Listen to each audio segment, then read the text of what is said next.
Jesus is real, but you devils taught lies on Christ. So many lies that when we come with the truth, people think that the lies is the truth and that the truth is the lie. Who changed the truth for God into a lie? In English, Jesus Christ, in Hebrew, is Yahweh Shai. So do or die. The Immaculate Conception is deception, along with the myth of giving gifts on December 25th. Christmas is Satan's clause, the birth of Nimrod, and not the Son of God. To you was kind of odd. On the Passover, Christ was born in the spring. So now we bring the truth about the King of Kings. That's Black Jesus and not Caesar Borgias. And the facts can't be changed. It's all about the Most High. It's all about Yahweh Shai. It's all about the Most High. It's all about Yahweh Shai. It's all about the Most High. It's all about Yahweh Shai. It's all about the Most High. It's all about Yahweh Shai. It's all about the Most High.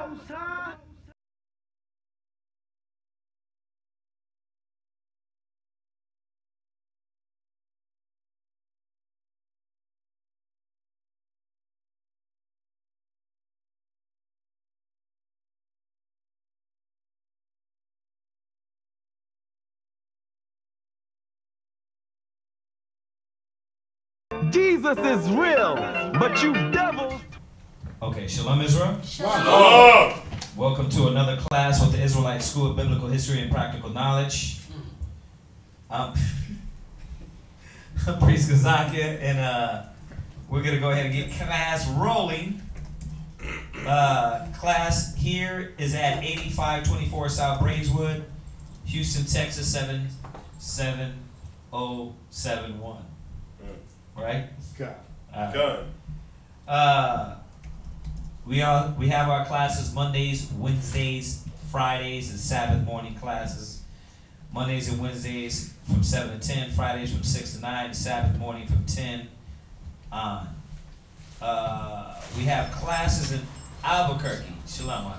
We have classes in Albuquerque. We have classes in San Antonio. If you brothers and sisters want to get in those classes, feel free to hit us up with the number on the screen, okay?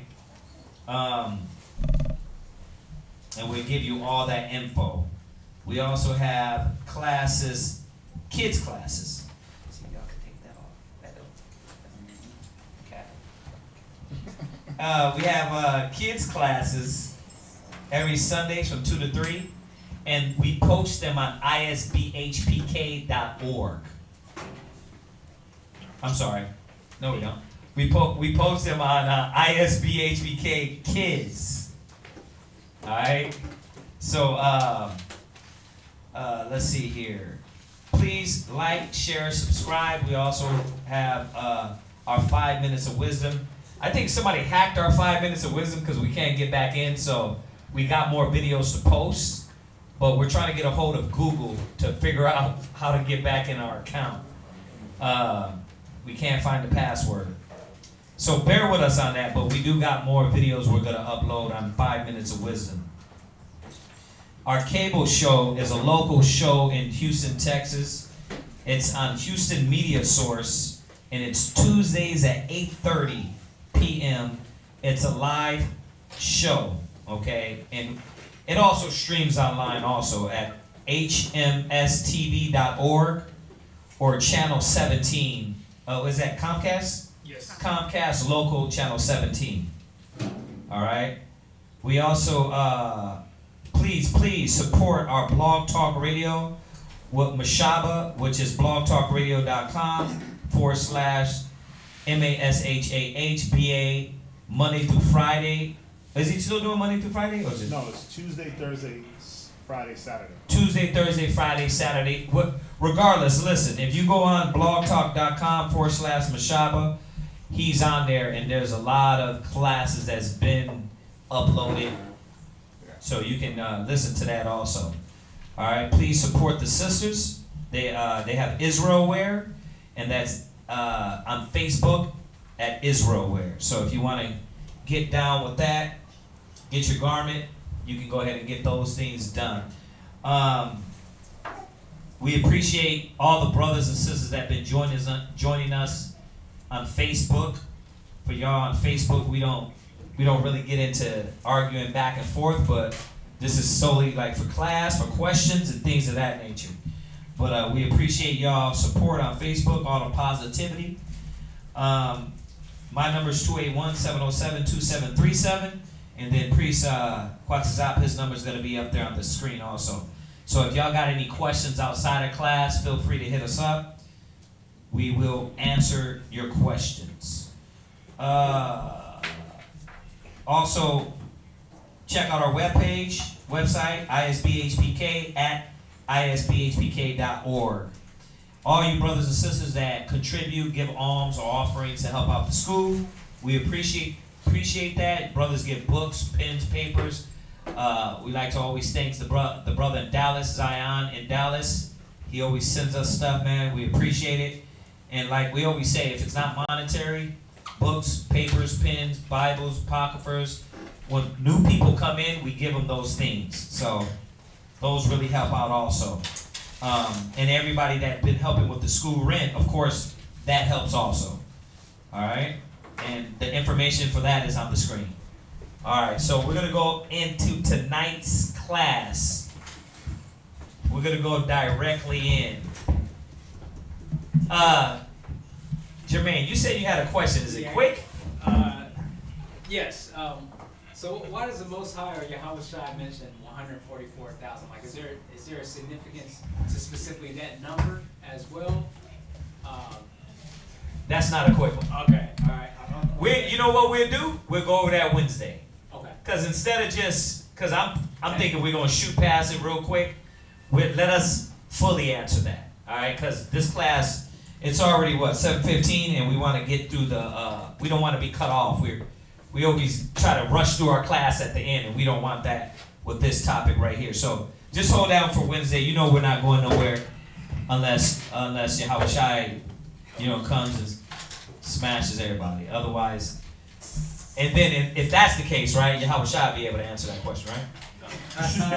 Another, I don't know if this is quick, but what is that? So, like one brother mentions, he talks about like it's kind of like a fantasy, and he talks about like an end time, or when we get our reign, there will be like I guess like slavery, like we'll have Edomites in slavery, and yeah. Is that a quick?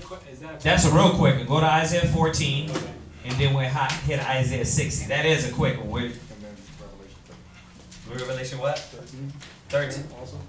Yeah, let's go there first. Revelation 13, 9, and 10. Yeah.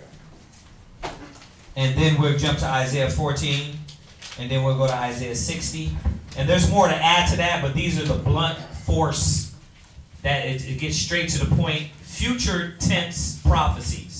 So read that, Revelation 13, 9, and 10. Real fast, just on your first question, what is the significance of the 144,000? Yeah. That was the question? Okay. All right, go ahead. Revelation chapter 13, verse 9.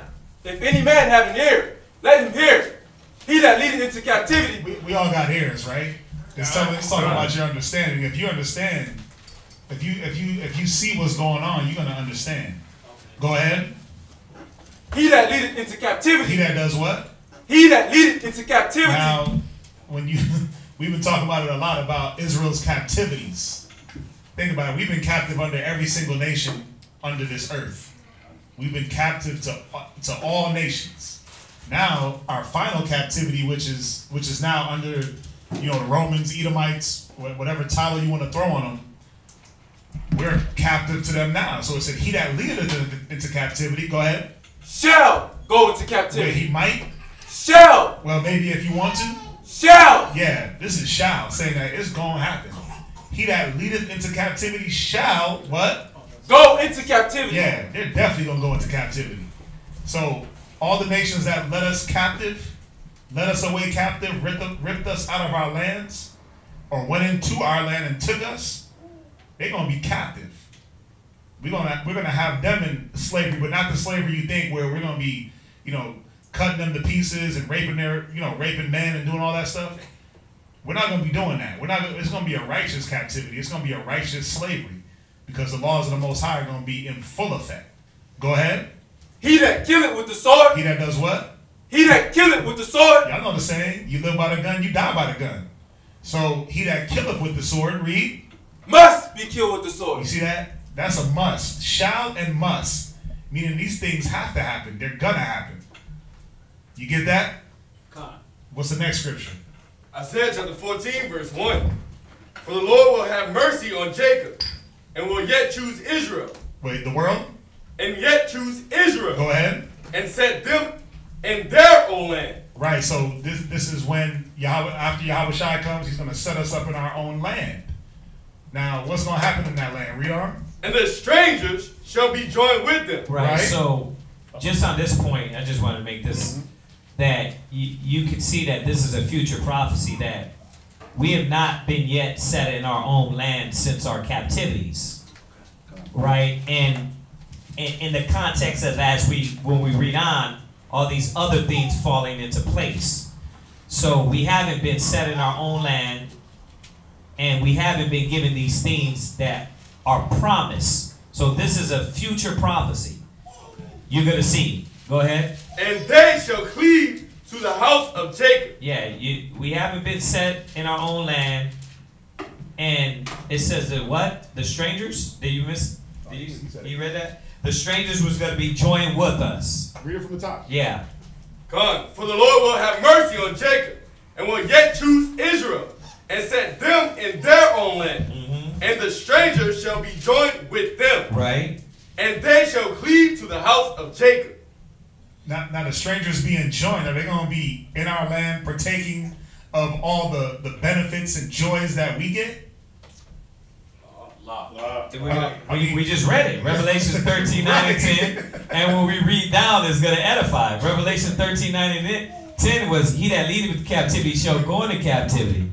So now you see, we're going to find out the context of what is going to happen when they're in our lands. What does it mean to be joined?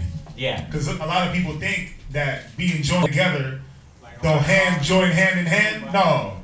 It ain't going to be that joining, singing Kumbaya. No. Let's read on. Verse 2. And the people shall take them. Shall do what? Shall take them. So it says the people shall take them. So some of this is going to be by force. Go ahead. And bring them to their place. And do what? Bring them to their place. Yeah, so when you go and take something and bring it to your place, what do you make it? Don't you make it your possession? God. Yeah, it says we're going to possess these nations, the remnant of Edom. Go ahead. And the house of Israel shall possess them in the land of the Lord. There it is. We're going to make them our possessions. The same way in slavery they made your great-great-grandma their possession, your great-great-granddaddy. He became whatever plantation he was on, and then his whole name was changed to whatever last name you carry. You were made a possession. Go ahead. For servants and handmaids. For what? For servants and handmaids. Wait, we're going to be all equal. Servants and handmaids. Yeah, they're going to be our servants and our handmaids, because that's what they did to us. They made us servants. They made us handmaids. But they made us sex slaves. They tortured us. We're not going to be doing that part. We're going to be following what Yahweh Shai laid down. Well, when he say torture, that's meaning it ain't going to be no homosexual breaking the law, but they gonna get whooped. They're gonna get whoopings, yeah. They gonna get beat. They gonna be thorns in their finger. Because when you talk about torture, picking in the cotton fields, that's torture. You know what I mean? Being whipped, that's a torture.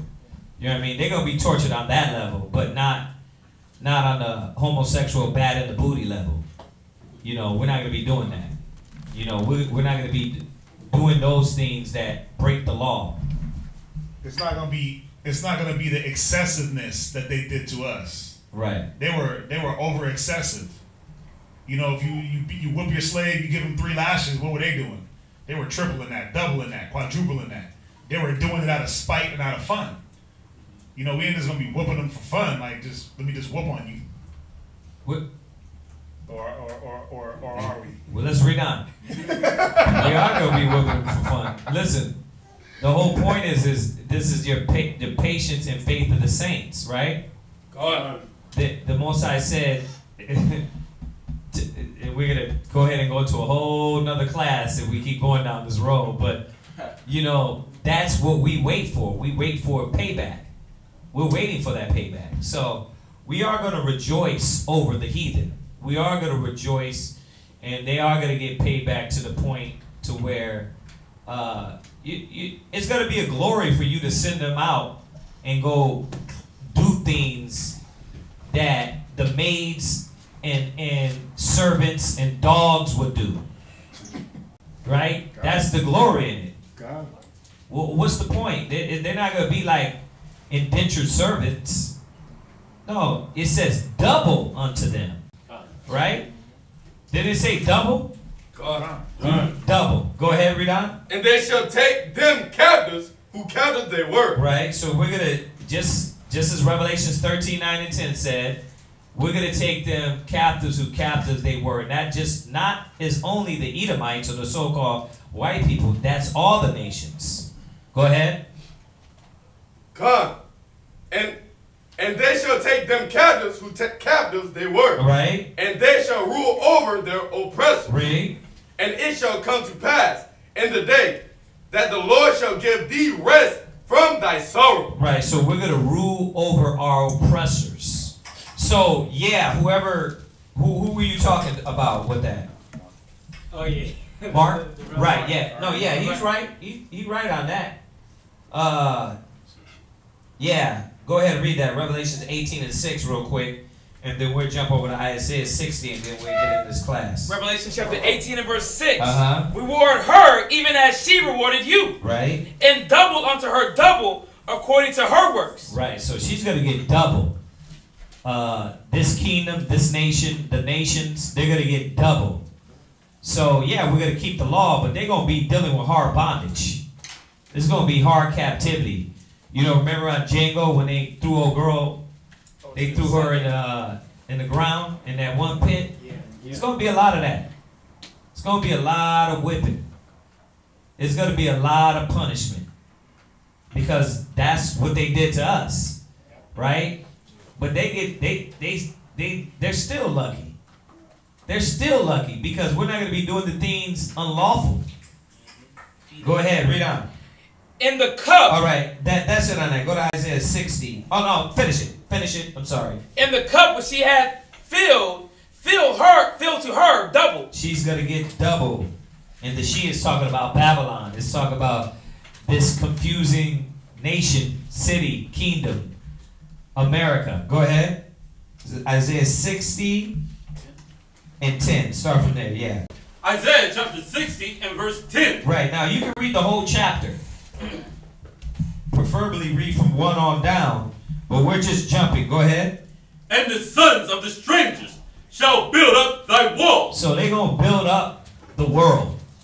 We're going to rule the world. They're going to build up the world. They're going to get it back in order. They're going to be doing the fences. They're going to be laying the brick, laying the roads. They're going to be, and this is outside of Jerusalem because Jerusalem is going to be already set up. But they're going to be doing these things. They're going to build up the walls. Go ahead. And their kings shall minister unto thee. Yeah, their kings were going to be ministers, right? We shall rule over our oppressors. So you know how they had all the old black Judite women breastfeeding? I don't think we're going to be having them breastfeed, but they're going to be doing a lot of chores around the house. The toilet cleanings, the daily task. What's the movies? The Butler, right? They're gonna be the new Butler, right? What other movies that they like? Oh, like 12 years a slave. They're gonna be the new. It's gonna be more than 12 years, but they're gonna be the new servants. But you get it. Those movies that depict us, right? You know how they had in Django, They had them fighting each other. Mandingo warriors. Mandingo warriors. We're gonna have the Mandingo warriors. I'm gonna use the same name. I like it. I'm gonna use the same name with Esau. Esau's gonna be the new nigga. The color purple. Yeah, I'm gonna take the word. You understand? So this is what the scripture says, and it's gonna happen. It's going to happen. This is when you go back to was it John the Baptist's father, right? And you go to Luke, and when John the Baptist prays, he tells you about being saved from our enemies. This was during the time of Christ. He noted in his prayer that Yahushua was to deliver us to be saved from our enemies. That's what Christ is coming back to do, to deliver us from our enemies, but also put these nations in captivity under the nation of Israel. Go ahead. For in my wrath I smote thee. Right. But in my favor have I had mercy on thee. Go ahead. Therefore thy gates shall be open continually. Right. They shall not be shut day nor night. Read. That men may bring unto thee the forces of the Gentiles. Right. So all the nations are going to be being brought to us. They're going to be being brought before us. Watch. Read on. That their kings may be brought for the nation. Right. So you're going to have the kings that are disgruntled. Right. King such and such. He didn't want to bow down. He still want to eat baby soup. He still want to put it, that my king, he still want to stick his head in cows' butts. Or this king over here, he still got Buddha, trying to rule with Buddha. They're going to bring them and throw them at our feet and let them know, listen, these cats, they're not trying to bow to the laws of the Most High. Go ahead. For the nation and kingdom that will not serve thee, right, shall perish. Shall perish, period, point blank. Go ahead. Yeah. Those nations shall be utterly wasted. Right. They should be utterly wasted. You see that, Jermaine? God. So the scripture is true, and what he was edifying you on is true. Go ahead. Jump to verse 14. God. Verse 14. The sons of them that afflicted thee. Right. These shall come bending unto thee. Read. And all they that despise thee shall bow themselves down at the soles of thy feet. Right. And what are they going to do at the soles of our foot? Go to Isaiah 49 and 23. Isaiah chapter 49 and verse 23. Read it quick. And the king shall be by thy nursing fathers. Read it again. And king shall be thy nursing fathers. And king shall be thy nursing fathers. So we're going to have the kings. We're going to have those same kings coming around taking care of our children. You know what I mean? Giving us pedicures, manicures, cleaning our toes, right? All that. Even though you might have some glorious toes in the kingdom, they're going to be making sure they keep glorious. Go ahead. And their queens, thy nursing mothers. And queens, see, all the rich white women with all that Botox, they're going to be nursing. They're going to be bowing down to you. All the fake butts they got, they're going to be coming and bowing down before you. Go ahead. They shall bow down to thee with their face toward the earth. Go ahead. And lick up the dust of thy feet. They're going to be begging to lick up the dust of our feet just to be called in your presence, to be a servant in your household. Please keep me in the inside. Don't put me outside. They're going to lick up the dust of your feet. Come back to Isaiah 60. Isaiah chapter 60. Uh-huh. You want the top 14? 14, yeah.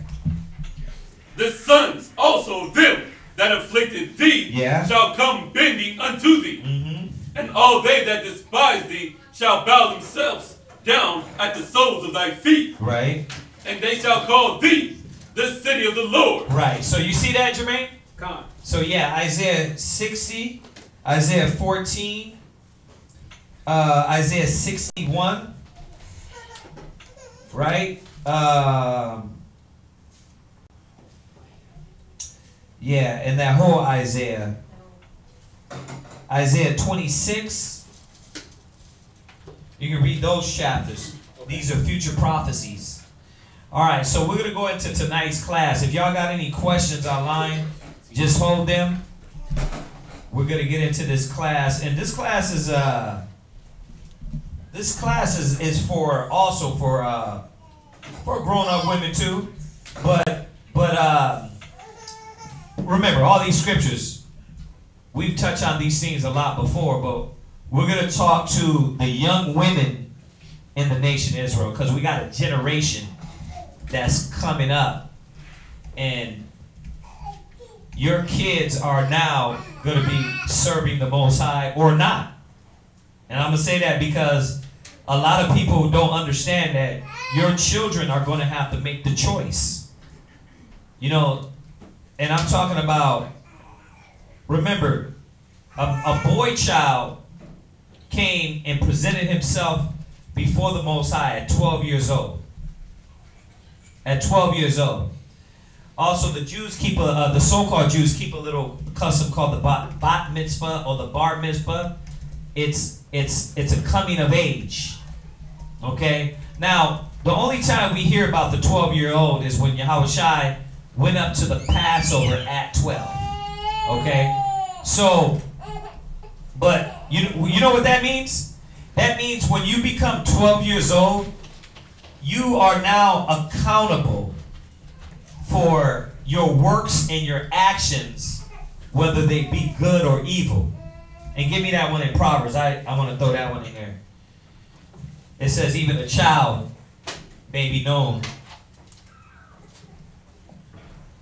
Because a lot of kids don't understand this. And we're going to get into the class, but I just want to get these few things that the Spirit just hit me with real quick.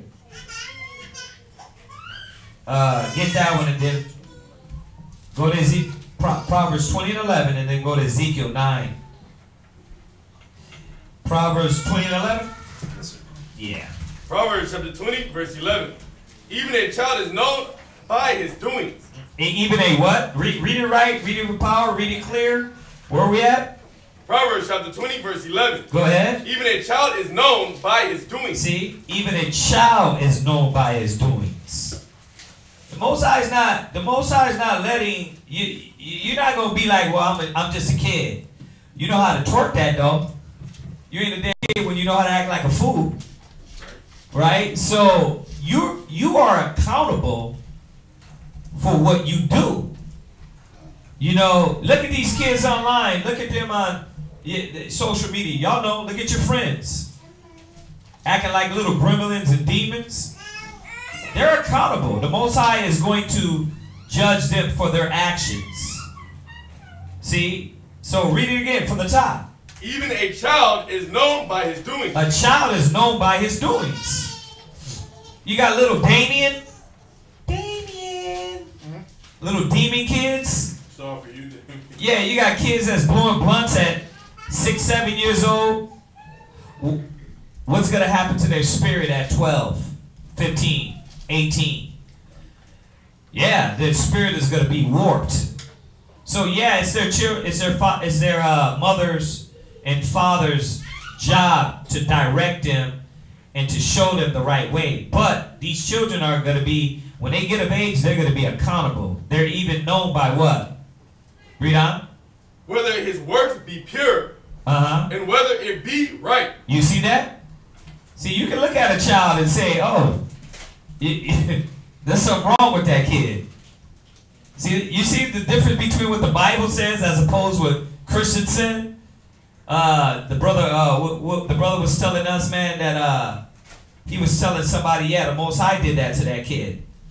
And they were like, that's a baby. How could you say that? Most High said it. Most High said it. The 7-year-old kid that just got shot, that's because of the ignorance of the parents. You walking around and trying to argue with everybody, guess what? Your children pay the repercussions. And that's the same thing with us, that what we do, our children will pay the repercussions. So how you raise them, train up a child in the way which he shall go. If you train them with blunts and 40s, if you train them being saucy, loudmouth, disrespectful, They're going to show whether they're good or evil. So hold well, you're done with that. Go to Ecclesiastes. It's Ecclesiastes chapter 11, verse 9. Yeah. So this is the thing we got to understand, man, dealing with a lot of our children coming up. Y'all don't understand. You're in this mind of, oh, they just making me do this. They you know, I can't wait till I get 18. I can't wait till I'm able to move out. You are going to be accountable for what you do. You're going to be accountable for what you know. So your attitude, because you can get away with it in the world, you're going to see, as we go through this class, you're going to see how the repercussions pay off in the future. The Most High is not playing with you. Read that. Where you at? Ecclesiastes chapter 11 and verse 9. Rejoice, O young man. Right. Rejoice, O young man and young woman. Rejoice, O young man and young woman, because now at this age, man, you got a lot of young men coming up in the truth. You pass 12 years old, 16, 17, 18. Go ahead. In thy youth. Yeah, he's saying, go ahead and rejoice in that. You know, play your games. Act like there's no repercussions. Act like life is what it is, and it's always gonna be the same. That you're invincible. You can't catch herpes. You can't catch AIDS. You can't get syphilis. You can't get gonorrhea. You can't get with a man's girl or a girl's man and get stabbed or shanked or shot. He's saying, go ahead, do what you think you're doing. Go ahead. And let thy heart cheer thee in the days of thy youth. Yeah, but see, what Solomon is saying here is in a condescending tone. He's saying, you know what? These things that you learn in youth that you think is beneficial for you, the things that you rejoice in, there's going to be repercussions. And he's going to let us know that. Go ahead. And walk in the ways of thine heart. Because that's what a lot of kids, and that's a lot of what a lot of y'all doing. You're walking in the ways of your heart. Yeah, you watch mom and dad use the wisdom and struggle through life. But I'm going to tell you right now, because I'm going to tell all y'all children one thing from the door. Y'all bougie. Not bad and bougie, y'all bougie. You know why? Because most of the kids in Israel, y'all live good. And you're not going to understand what the repercussions are until you are by yourself and breaking the laws. Because your mom and your dad got you following the laws and the scriptures to keep you safe. But that's what he's reminding us here. Once you leave these laws, you're going to pay for your repercussions. See, go ahead, read on. And in the sight of thine eyes. Right? But so, no. Yeah, do with your heart. You know, well, I feel that's the way mom feels. That's the way dad feels. But I feel I can't wait till I get out. You can't wait till you get out what? You don't make the right decisions now with your little pizza job. You know what I mean? No job at all. Yeah, no job at all. You wait for what? See, so you're supposed to be learning from what your parents wants you to learn in the methods and the things they're teaching you. Go ahead. But know thou. But know thou. Go ahead. That for all these things, the Most High will bring thee into judgment. You see that? He's talking to kids. He said, but know thou, for all these things, you're going to be judged. The Most High is going to deal with you. Now, if y'all think that's, oh yeah, that's scare tactics, bro, look at all the 12, 13s, 14s pregnant, right? 20-year-old people dying, shot, murdered in your school. Oh, you don't think if you got demons on you, you end up in a school or a restaurant that they come in and shoot it up? And that they don't understand. The reason why it hasn't happened is because the Spirit of the Most High be around you because of your parents. See, he said you're going to be judged for that. You're going to be judged for your actions. Go ahead. Verse 10. Therefore, remove sorrow from thy heart. Yeah, because a lot of kids, they do that. I'm sad. Why? Because I can't get my way. You bougie, man. You living up in good communities, nice neighborhoods. That's why I told my kids, we're going to have to move to the hood, man. To y'all show you what happens being jumped every day. You know, you live up in these upper middle class schools and they get little fights over nothing, right? Man, imagine being scared every day to go to school. Like, you gonna get jumped every day.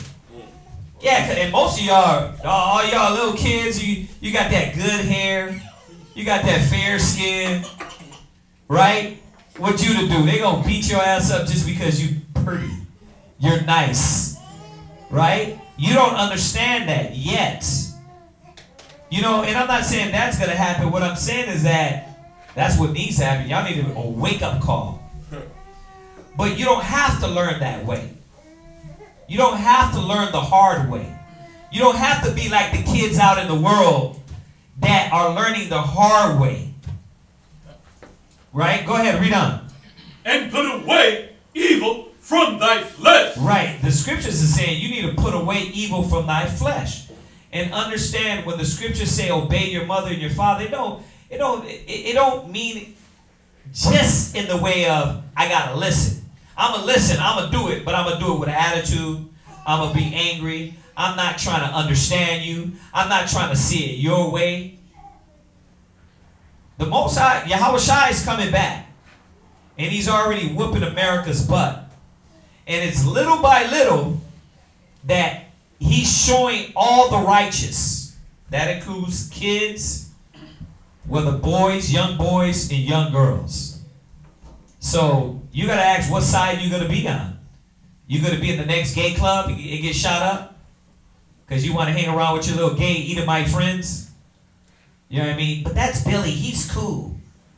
Because they be doing that. They go to school nowadays, and it's like, well, they're not so bad. Mom and dad, they're just angry racists. They're angry homophobics because you're letting that American mentality influence you. You know? So, this is nothing really different than what we tell the parents. But what's crazy is on a low level, when you bring it down to teenagers, going to school is like going to a club every day. Nowadays, going to school is like, what grade is your daughter in? Fifth? Sixth. Okay, turn it up, maybe a few more grades up. Watch, it's gonna be like it's like jail. I gotta go here. I gotta protect my neck. I gotta watch out for Shabambu. She come crazy at me. I gotta watch out for this guy. He's gonna try to hit on me. He's gonna try to take advantage of me, right? Somebody's gonna offer me drugs. It's like you said. It's just like the club. It's all about how you dress, and what you smoking. It's real. That's what high school. Listen, we deal with these kids all the time. Yeah. 12-year-old, 13, 15. Yeah. Man, what you up to? Trying to get high and trying to figure out what chick I can bang. And these are kids that come up to us in the mall location. Yeah, they slide through the mall. But now I done talked to my kids. You know, your daughter probably reached that age, but Shariah, she's already at that age when she was in school. That's what all was there. Smoking weed outside. Smoking weed. You know what I mean? Talk about sex. That was junior high. She's what, 13? No, 14 years old. She's finna be 15. Yeah. That's when she was 13. So this is at the age 13. So, but think about it. Use Quetzalcoatl word right here. Think about it. Listen, the Most High ain't playing with you. He don't care. He looks at the spirit. What you gonna say, Jermaine? I was going on the topic when you were talking about like Billy, you know, learning the homosexual stuff. Yeah. Not to put brother on blast, but yesterday, Max walked past. My 4-year-old son slapped his butt. Wait, say it again.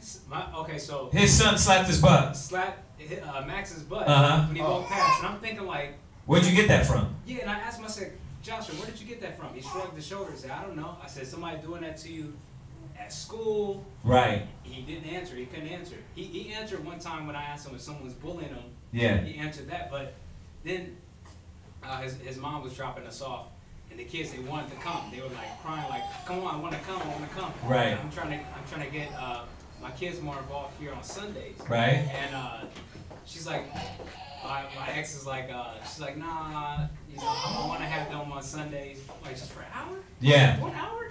And but long story short, it's true. Like these kids is learning this stuff at a young age. I don't know where this came from, but he got disciplined. Oh yeah, you know, it's like Amber Rose dressing up her kid. Dressing up her kid for the slut walk. You know, when you're a toddler. You understand? Yeah, she walks around butt naked in front of him. Yeah. She said that he needs to appreciate the female body. So she got like pictures of vaginas all through the house. So that she's already making this child at a young age sexually inclined. Yeah. Then you got I was doing the Google thing again, and you got Kanye West. His daughter's 5. They already had her with lipstick. 5 years old. So they're already gonna put her on the chopping block, and we're gonna get into this. I know some of y'all kids, y'all hanging around with white people at school. Y'all got white friends. You know, you got little niggas that's running around like demons, and majority of the day, who you spending time with? Not your parents. You spending time at school. Then you gotta come home. You gotta do your homework, right? And then what? You still ain't spending time with your parents. So unless your parents are really, really, really strategic and on point, they're getting in your head in the middle of that. Otherwise, you go home, you do your homework, you know what I mean? You're snapping, you're Instagramming, and then you're what? You in the shower, and then what? What happens? You laying down. That's the system. You're in the system. It's like going to dang prison. And the white man know what he's done, but y'all gotta be hip. Cause you're thinking like, I'm living life, I'm good, I'm finna do this, I'm finna graduate. Your whole life can change for the lack of wisdom like this. Because it's all the things that high school, middle school, it's all the things that they present. Right. Yeah, I'm about to graduate, but you're getting high in between. Yeah. Yeah, I'm about to graduate, but I'm having sex with different guys in between and doing all the things that you shouldn't, all these adult things. Yeah. Right? Can I get something real quick? Ecclesiastes 5? Yeah. Because it goes right along with what he was saying in Ecclesiastes 11. Read that. Ecclesiastes chapter 5 and verse 2. Ecclesiastes chapter 5 and verse 2. Uh-huh. Follow not thy own mind. Do what? Follow not thy own mind. Yeah, see, you children are not supposed to be following your own mind. Because what does your own mind tell you? It tells you truthfully to fall victim to whatever is presented to you. Right. But your mind never tells you to do the right thing. It always tells you to do what seems right or what everybody else is doing. Go ahead. Follow thy own mind and thy strength. Read. To walk in the ways of thy heart. Read it again. Follow not thy own mind. It says, follow not thy own mind. Go ahead. And thy strength. Or that strength. You know, you young people, you feel because you're young, you got that strength to do what? To overpower your parents. Right? Oh, I can run through cars or nothing is gonna affect me. Yeah. I can eat whatever I want. I can do whatever I want, and I'm not gonna wear down.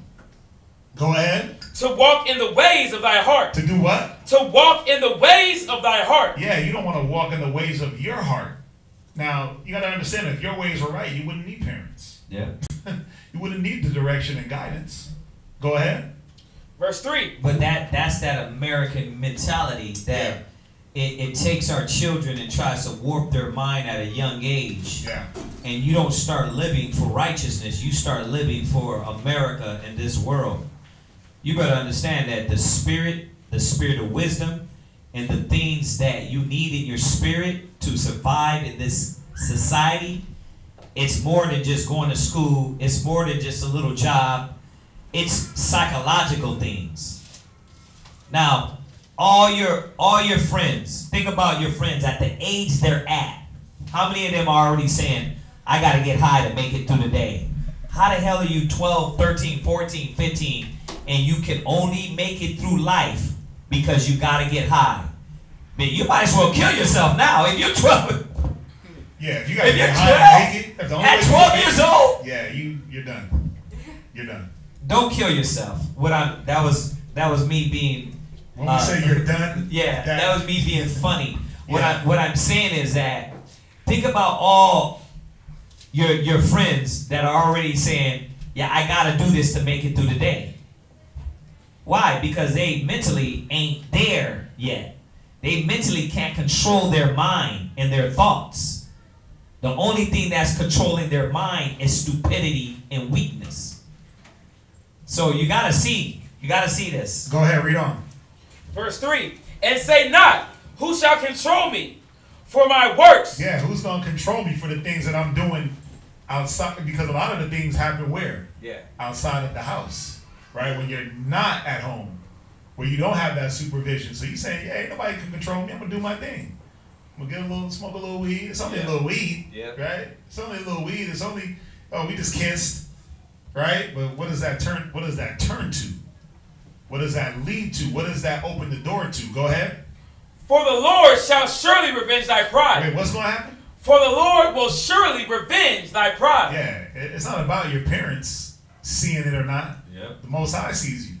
So he's going to avenge that prideful mind that you think, yeah, I'm getting away with something. Mm-hmm. And we see it all the time. How many, he said it earlier, how many kids you see getting killed? Think about kids being homeless.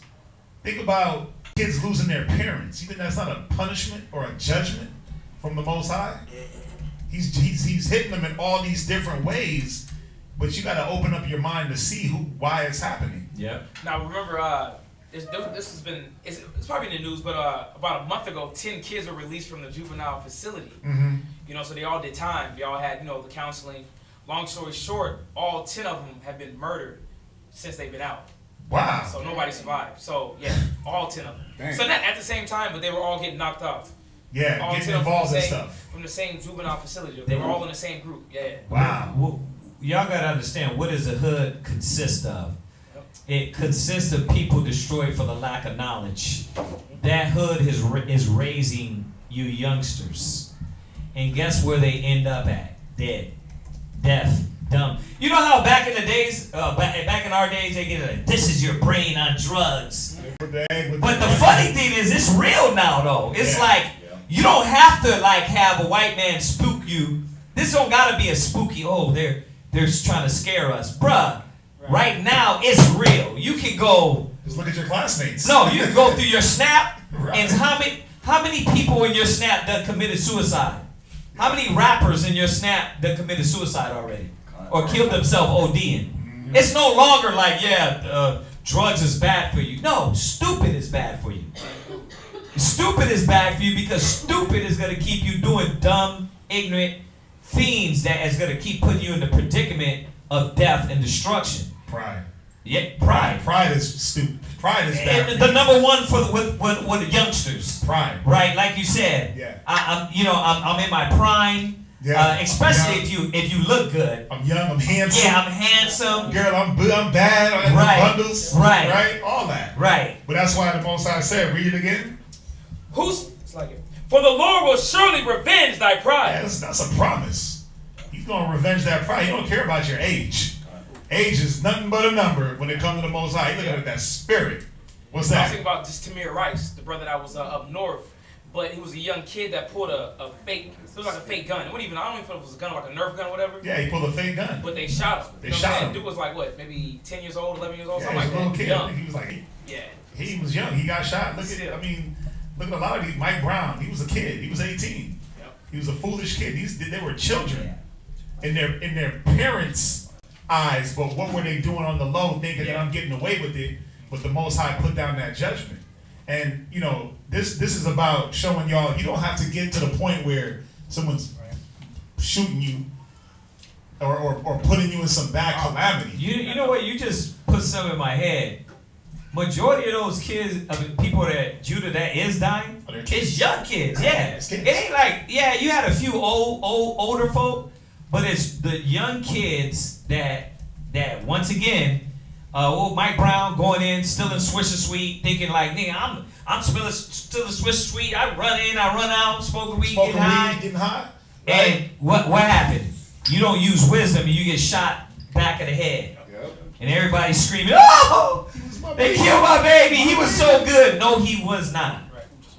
He was not good. You understand? He was wicked. That's why the Most High took him out. Even y'all gotta understand that. The Most High don't just let a cop shoot you in the back of the head twice because you're righteous. With your hands up. With your hands up. You doing something stupid. The Most High don't just take a baby out, 7-year-old kid, just because he just do it. You understand? Those parents that put that child in that predicament, you riding down the street, you want to get loud with the people in the next lane because you're stupid as hell, you high as hell. I was saying that the other day. I was on the basketball court and almost everybody smelled like weed. I'm like, how could you play ball high as hell? But that's our people's mentality. Like, I can't make it to the next day because my brain can't survive life without being on some opioid, some drug, some pill. And this is at, like, what age? Like, what age you was getting high at, huh? Yeah, when you was getting high. 15 years old.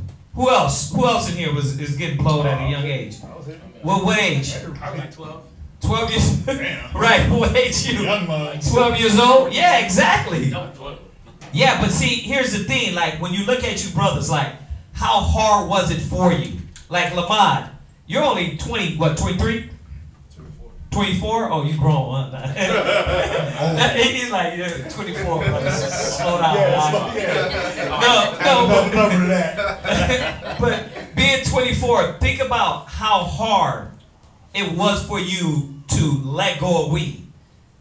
Like, think about it. Like, your mind told you over and over, like, you cannot survive this argument, this day, this talk in this relationship unless I get high. You can't wake up. Like unless you get high. And the thing is that you beat it at 24. Imagine the cats that go 30, 40 years old. Those are the cats they getting high, they smoking weed. By that age, it ain't no more weed. It's like you popping the Xannies. You popping the pills. Why? Because now you really got to take yourself out of this world to be free.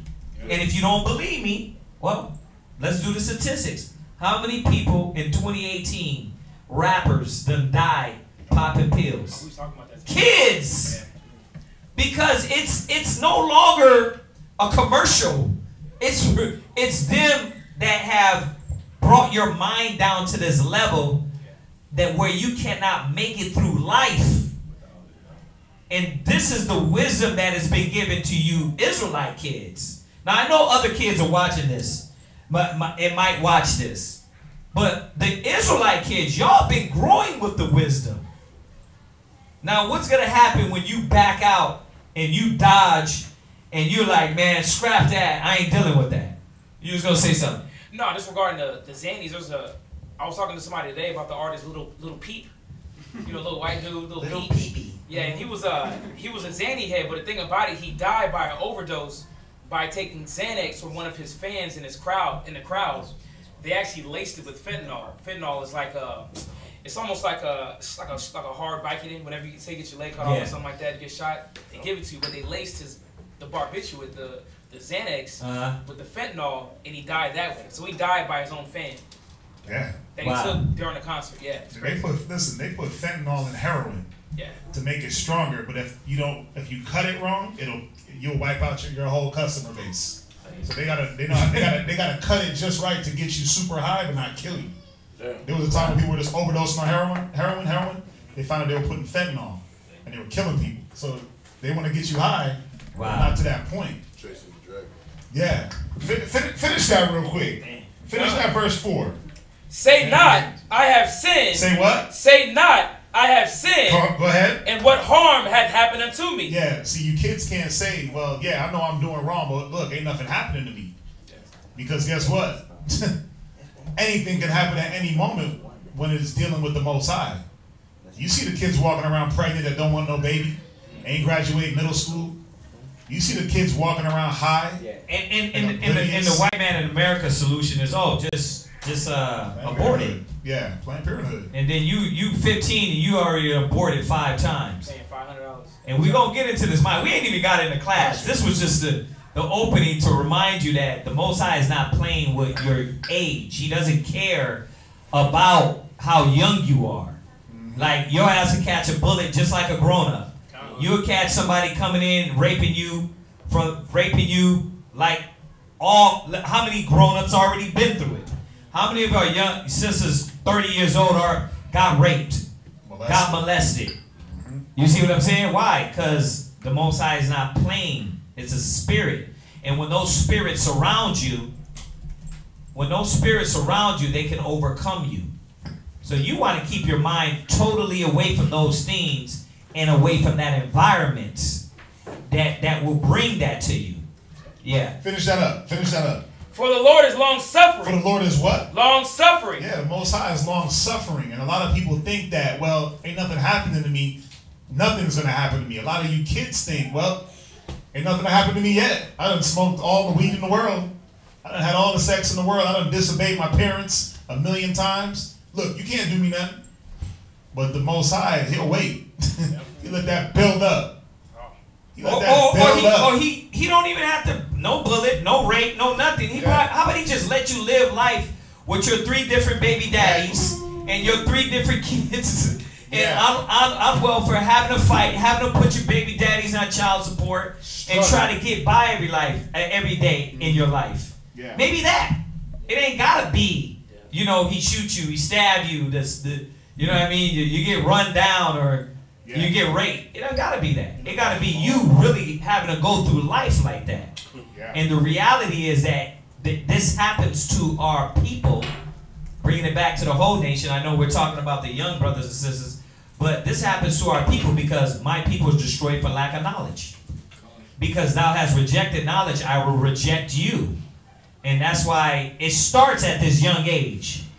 That young age, the stubbornness settles in, the rebelliousness settles in, and you think your way is right. The reason why your parents' way is right is if they got this wisdom, knowledge, and understanding and leading you in the path of the word. If they don't got that, their way is going to lead you right into all these other ways we've been talking about. Did you finish that? Yes, sir. Let's go to Ezekiel. One more. Go to Proverbs 20 and 27, and then we'll go to Ezekiel 94, and then we'll get into class. Read that. Proverbs chapter 20, verse 27. Uh-huh. The spirit of man is the candle of the Lord. Right. The spirit of man is the candle of the Lord. And what is he using by this candle? Go ahead. Searching all the inward parts of the belly. Uh-huh. Mercy and truth preserve the king. Right. See, it says searching the inward parts of the belly. You know what that means? That the Most High is searching you. He's looking at your heart. He's looking at your spirit. He's looking at your intentions. It starts at when you become a man and a woman. And don't let America fool you. It's at 12 with the Most High. It's at 12 with the Most High. You know, when you're conscious of what you're doing, right? You got these 15-year-olds, 11-year-olds, 16-year-olds murdering. Remember the one that just murdered his mom? White boy, little white kid that murdered his mom? You think the Most High ain't gonna deal with that? How did he get those spirits on him? How did he get those thoughts in him to where you can murder your parents? That's no different than, listen, me getting high, me getting blowed, me giving this dude, he just says all I gotta do is top him off. He knows I'm too young. So I get to top him off behind the bleachers. That defiles you. That destroys your spirit. See? But we're going to get into this. Go to Ezekiel 9 verse 4 real quick. And then let's talk about it. Ezekiel chapter 9 and verse 4. Right, because the question that was stated to me is how do the young women keep their virginity? Right? Well, first of all, you can't be rebellious and stubborn.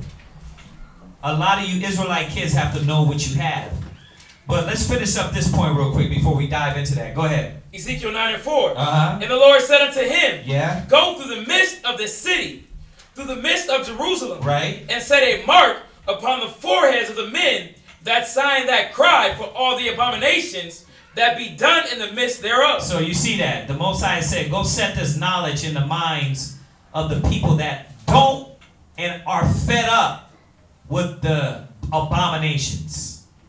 But let's see if that's just 30 years old on up. Who did he say? Go ahead. And to the others he said, Uh-huh. in mine hearing, Right. Go ye after him through the city, Right. and smite. Read. Let not your eyes spare. Go ahead. Neither have ye pity. Read. Slay utterly old and young. What? Old and young. See, you see this?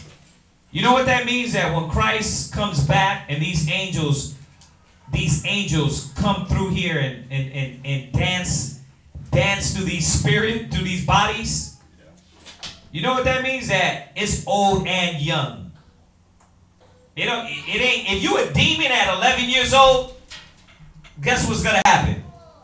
What happened to the children of Israel in Egypt? All the firstborn put to death. Most High was not playing. How many times that when the nations came in and they killed the children, they killed all the men child. They took the women child and used them as slaves and servants. Right? Remember, you're dealing with the God of the Bible. Now, if you're saying, well, that's the Bible, look at history. If you think the Most High ain't real, look at your history. What happened to the blacks and Hispanics in history? Yeah, you think the Most, they were like, you know what, not the children. Heck no, these children were bashed. The children were bashed against trees, cut out the woman's stomach, fed to alligators, dogs. They said especially the children. Get the children. Get the children. Yeah. Why? To piss off the parents. Yeah. Make them more fearful. But even in slavery, when you were being put on slave ships, they put children on slave ships. Because if you put a grown man or a grown woman on a slave ship, by the time they make it over here, they're already grown. So they're already feeble now. Right. So when you put a lot of children on the slave ships, when they come over, they be ready. Prime. They're young, they're in their prime, they're ready to go.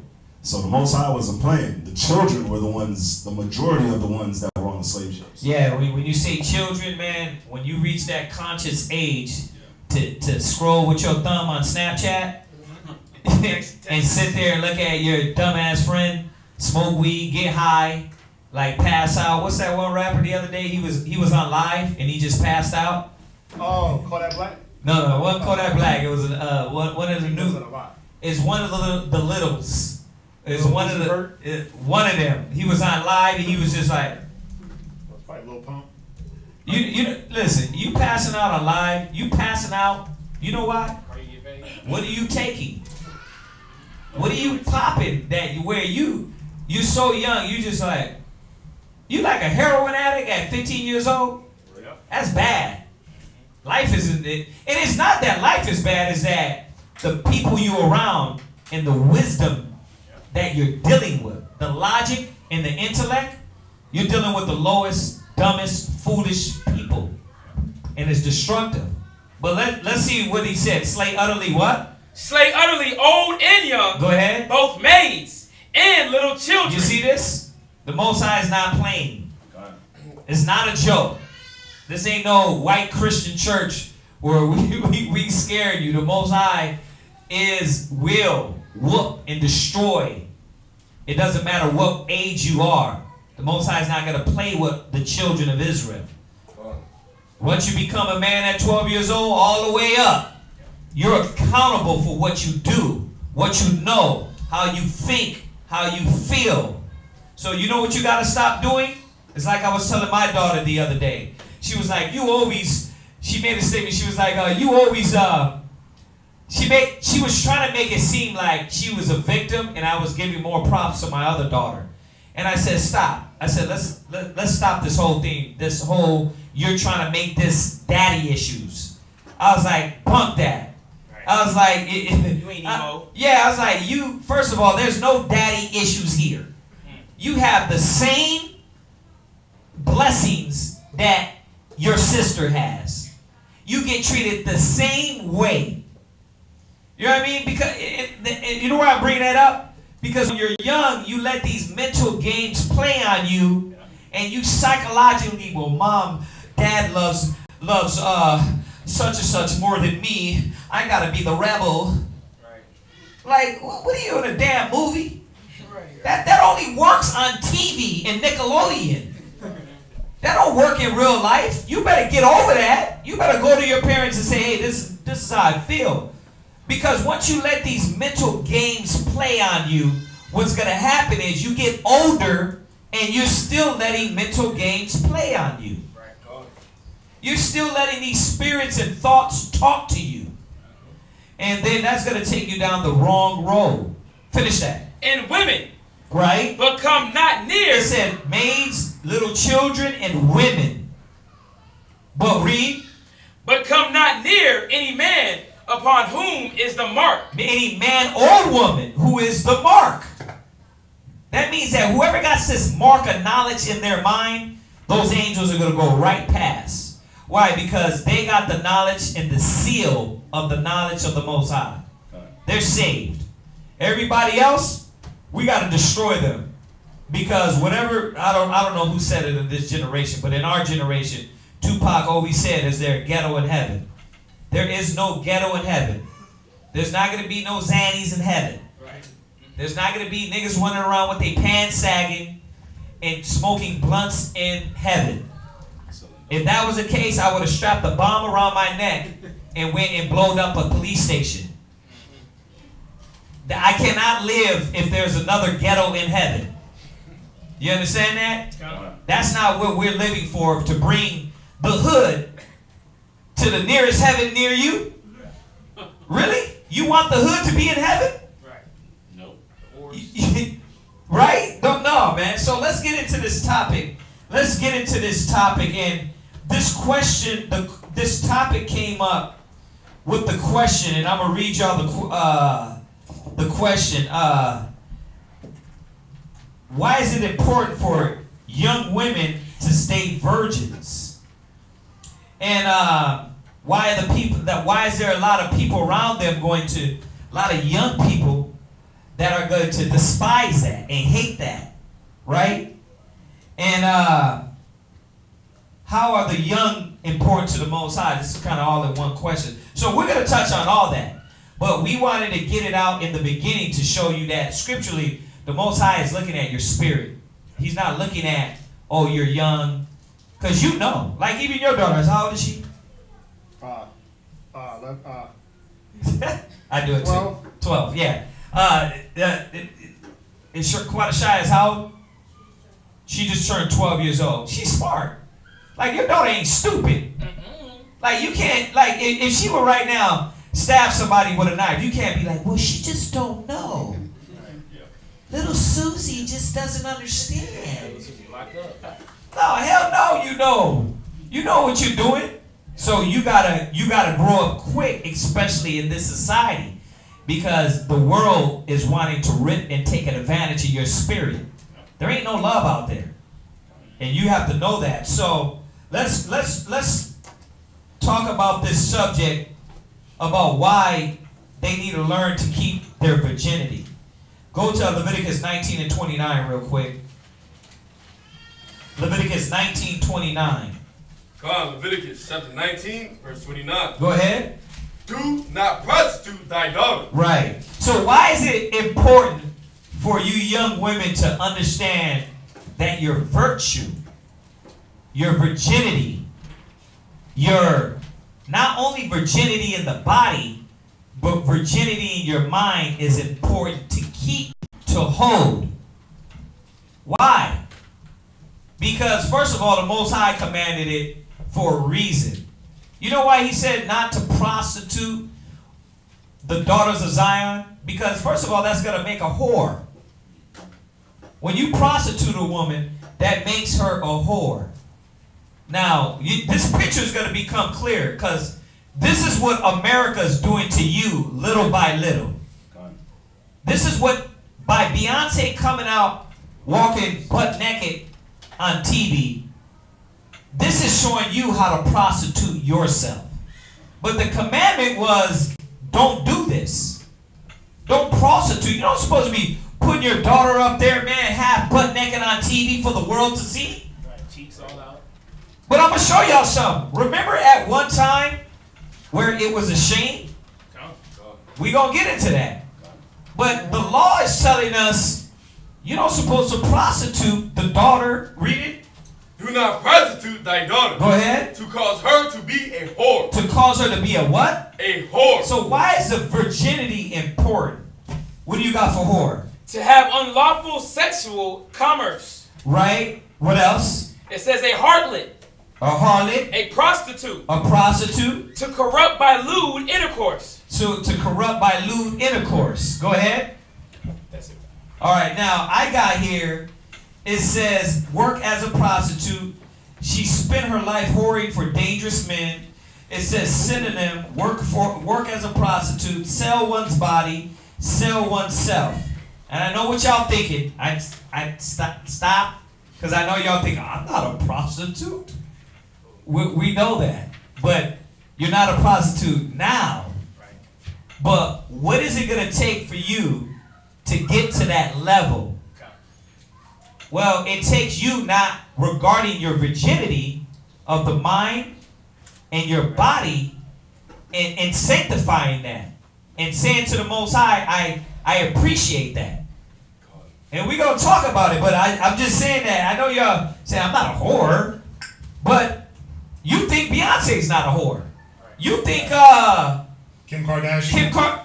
You think Kardashian? Well, she's not on the street. She's not on Braeswood up there selling her booty. Right. No, she's a high class hoe. They call them call girls. Right. Escorts. Oh no, she's past that. Yeah. She's past that. Past escorts? Yeah, they're past that. What they do, they hop around from man to man. Right. They got money. Right. But they give up something in return, which is what we're talking about. Right. And it says here, check this out. This is I Googled this. This is whore. It says whoring. It says he or she live by night indulging into hobbies, whoring and eating, right? It says prostitution. It says listen to this, debase oneself by doing something for unworthy motives. It says typically for money, but not only money. It says debase oneself by doing something for unworthy motives. Now, where does it start at? I'll tell you where it starts because I got a dang 13-year-old daughter that was 12, right? It starts in school. It starts these kids egging you on to what? To do anything stupid. Anything dumb. Anything that they are doing that are making themselves feel better because their parents don't talk to them. Don't communicate with them. Don't buy them the new Nintendo. Don't buy them the new shoes. So they're what? I have daddy and mother issues. So what I got to do? I got to go to school and lash out in a certain way. Those are the ones that what? They want to fight all the time. Right? They're the ones that got 2 or 3 boyfriends already. They're the ones that, remember, we're talking about kids. I know this sounds like we're talking about grown-ups. No, it'd be 12, 13 years old talking like a grown-up. I know there's one that comes through the mall, she used to, and she got daddy issues. You know, this Edomite, her dad got money, her mom got money. Oh, right. But she would sit at the cart and tell us like about her sister. Her sister was like 18 or 17, always getting locked up. But even her, all they did was run through the mall talking about what boy they was trying to have sex with. Like, not what boy they was trying to kiss or look at, what boy they were trying to sleep with. They were 14. They were 15 years old. They're probably 15, 16 now, but they were 14 years old. Like, yeah, I'm having sex with this guy. And I'm like, what the hell are you talking about? Where's your dad? And they're like, oh, yeah, I don't talk to my dad. I'm like, do you live with him? Yeah, but we don't have a good relationship. Yeah. So they, to supplement that relationship, what do? They go and fulfill that with some boy. Yep. Or with some drug. You know, so you got to watch out for that because it's real. I know some of y'all thinking like, nah, that ain't. Nah, that's definitely real. And that's why it says, when you think of prostitutes, you're thinking like, well, I don't go and sell my butt on the block. It says to debase oneself by doing something for unworthy motives. So you would debase yourself, and you'll be the type of person, man, nah, I'm conscious. I ain't messing with that. No pills, no weed, you know, no boyfriend. But what happens? The world will wear at you. Yeah, take a hit. Yeah, you be like, nah, I'm good. You got some smart kids out there. Nah, I'm good. I don't need that, right? But who you hanging around with? Right. You're hanging around with people that constantly are going to say, nah, to eventually you chilling one night, and you what? You know what? Nothing wrong with it. And then what happens? No, you start asking questions like, well, how does it make you feel? Right. You entertain it. You start asking like, what? Right. How do you do it? How do you roll it? How do you start asking the question? Now, this is the one that has a sort of morality offense. For the other ones, they already gave into it. Why? Because they made some psychological battle and war and lost at that war to give into this. And you know what I like about this definition where it says to debase oneself? Think about it. You're being debased by someone that is already debased. That peer pressure, you got somebody else that's already in that same position trying to bring you down. Think about it. If somebody's offering you weed, right? If somebody's offering you weed and drugs, you think they haven't done it themselves? They're trying to bring you down to their level. If someone's trying to offer you sex and whatever they offer kids these days, it's never let's read the Bible. It's never let's listen to our parents. Bro, it's nothing different than a 30-year-old. Like I said, school for these kids is like a club. It's the club. You walk around, you bump into this person, they trying to give you some drugs. They're either in some psychological drama with this other person. It's like, it's crazy. Because they're the ones that are already debased. They're just trying to get you to fall into their same predicament. It's that peer pressure. I mean, it's peer pressure. Yeah, but listen, it's nothing different from a 12-year-old to a grown-up. Right. What happens when you were 20 years old? It don't change. You got those same 12-year-olds and idiots now when they're 20, and then they have babies, and then they're 30, and they still what? They still don't got no wisdom and understanding. Right. Because you have people that went through their whole life. They're 25 years old. Never smoked a blunt. Or no, excuse me. They go all the way through high school. They never smoked. And then what do they hit? They never took ecstasy. Never took ecstasy. Yeah. Never even drank. And then what do they hit? College. Yeah. Right? And they got some other dummy at college that's trying to do what? Man, y'all seen the movie Friday? Yeah, I'm trying to bang my way through college. Right. You ain't got nothing to do. You ain't got no job. We just gonna get high. Yeah. That was watch the movie, the movie Friday. Yeah. What Smokey was trying to do. He's trying to get old boy high. And he's like, man, I don't want that. And then he's like, man, let me hit that. You're right. I ain't got no job. You're right. I don't got no ambition. Right. You wearing me down. Let me hit that to make the things that I feel like I'm suffering through. Let me hit that to make those things go away. But all he does is bring you down to a lower level. And now you. And if you're saying why not, because it never solves your problem. From 12 to 30 to 40 or 50. Right. The same classes we're talking to grown-ups about is the same thing you're starting to learn you can't deal with at a young age, or you're gonna end up being that grown-up that's lost. You're gonna end up being a grown-up that's hurt, that's destroyed, and that's angry at the world. Yeah. Yeah, it's like people that wanna draw you into the smoking or doing the drugs or doing that extra stuff that you shouldn't be doing. Yeah. It's like they're tainted and they want to see that purity in you tainted so that you can have the same profit they got. You gonna hold that. Hold that thought, because we gonna get there. We haven't moved there yet. Yeah. I just wanted to expound on that definition. It says a person, a whore, a person having compromised principles. Oh yeah. Exactly. Oh yeah. A person that compromised principles. And that's the point of the world. Going back to what you were just saying, Shatat, the point of the world is I see the purity in you. And I'm going to pull that out. But we're going to get there. I want to go through this. Yeah. Definition. Go ahead, definition. It says a man/woman that lacks self-worth and reduces themselves to the lowest possible level in order to obtain social acceptance. Oh my God! In the hopes that they will attract Is that attention. whore? Is that whore? Yes, whore. Where you getting that definition from? Urban Dictionary. Urban Dictionary. Yeah, because think about it. You got people that I was gonna go there too. They'll whore themselves out for Yeah. what? I need to get Facebook likes. I need to get Instagram hearts. Yep. I'm whoring myself out, and how am I doing it? I'm making sure that I'm half naked on the Instagram. I'm making sure I'm doing promiscuous things on the Instagram. I'm showing a little extra skin. Right, just nipples out. Yeah, I'm letting a nipple poke out, or y'all kids know it. Y'all know what it is. And you're saying, well, I'm not there yet. You're not there yet.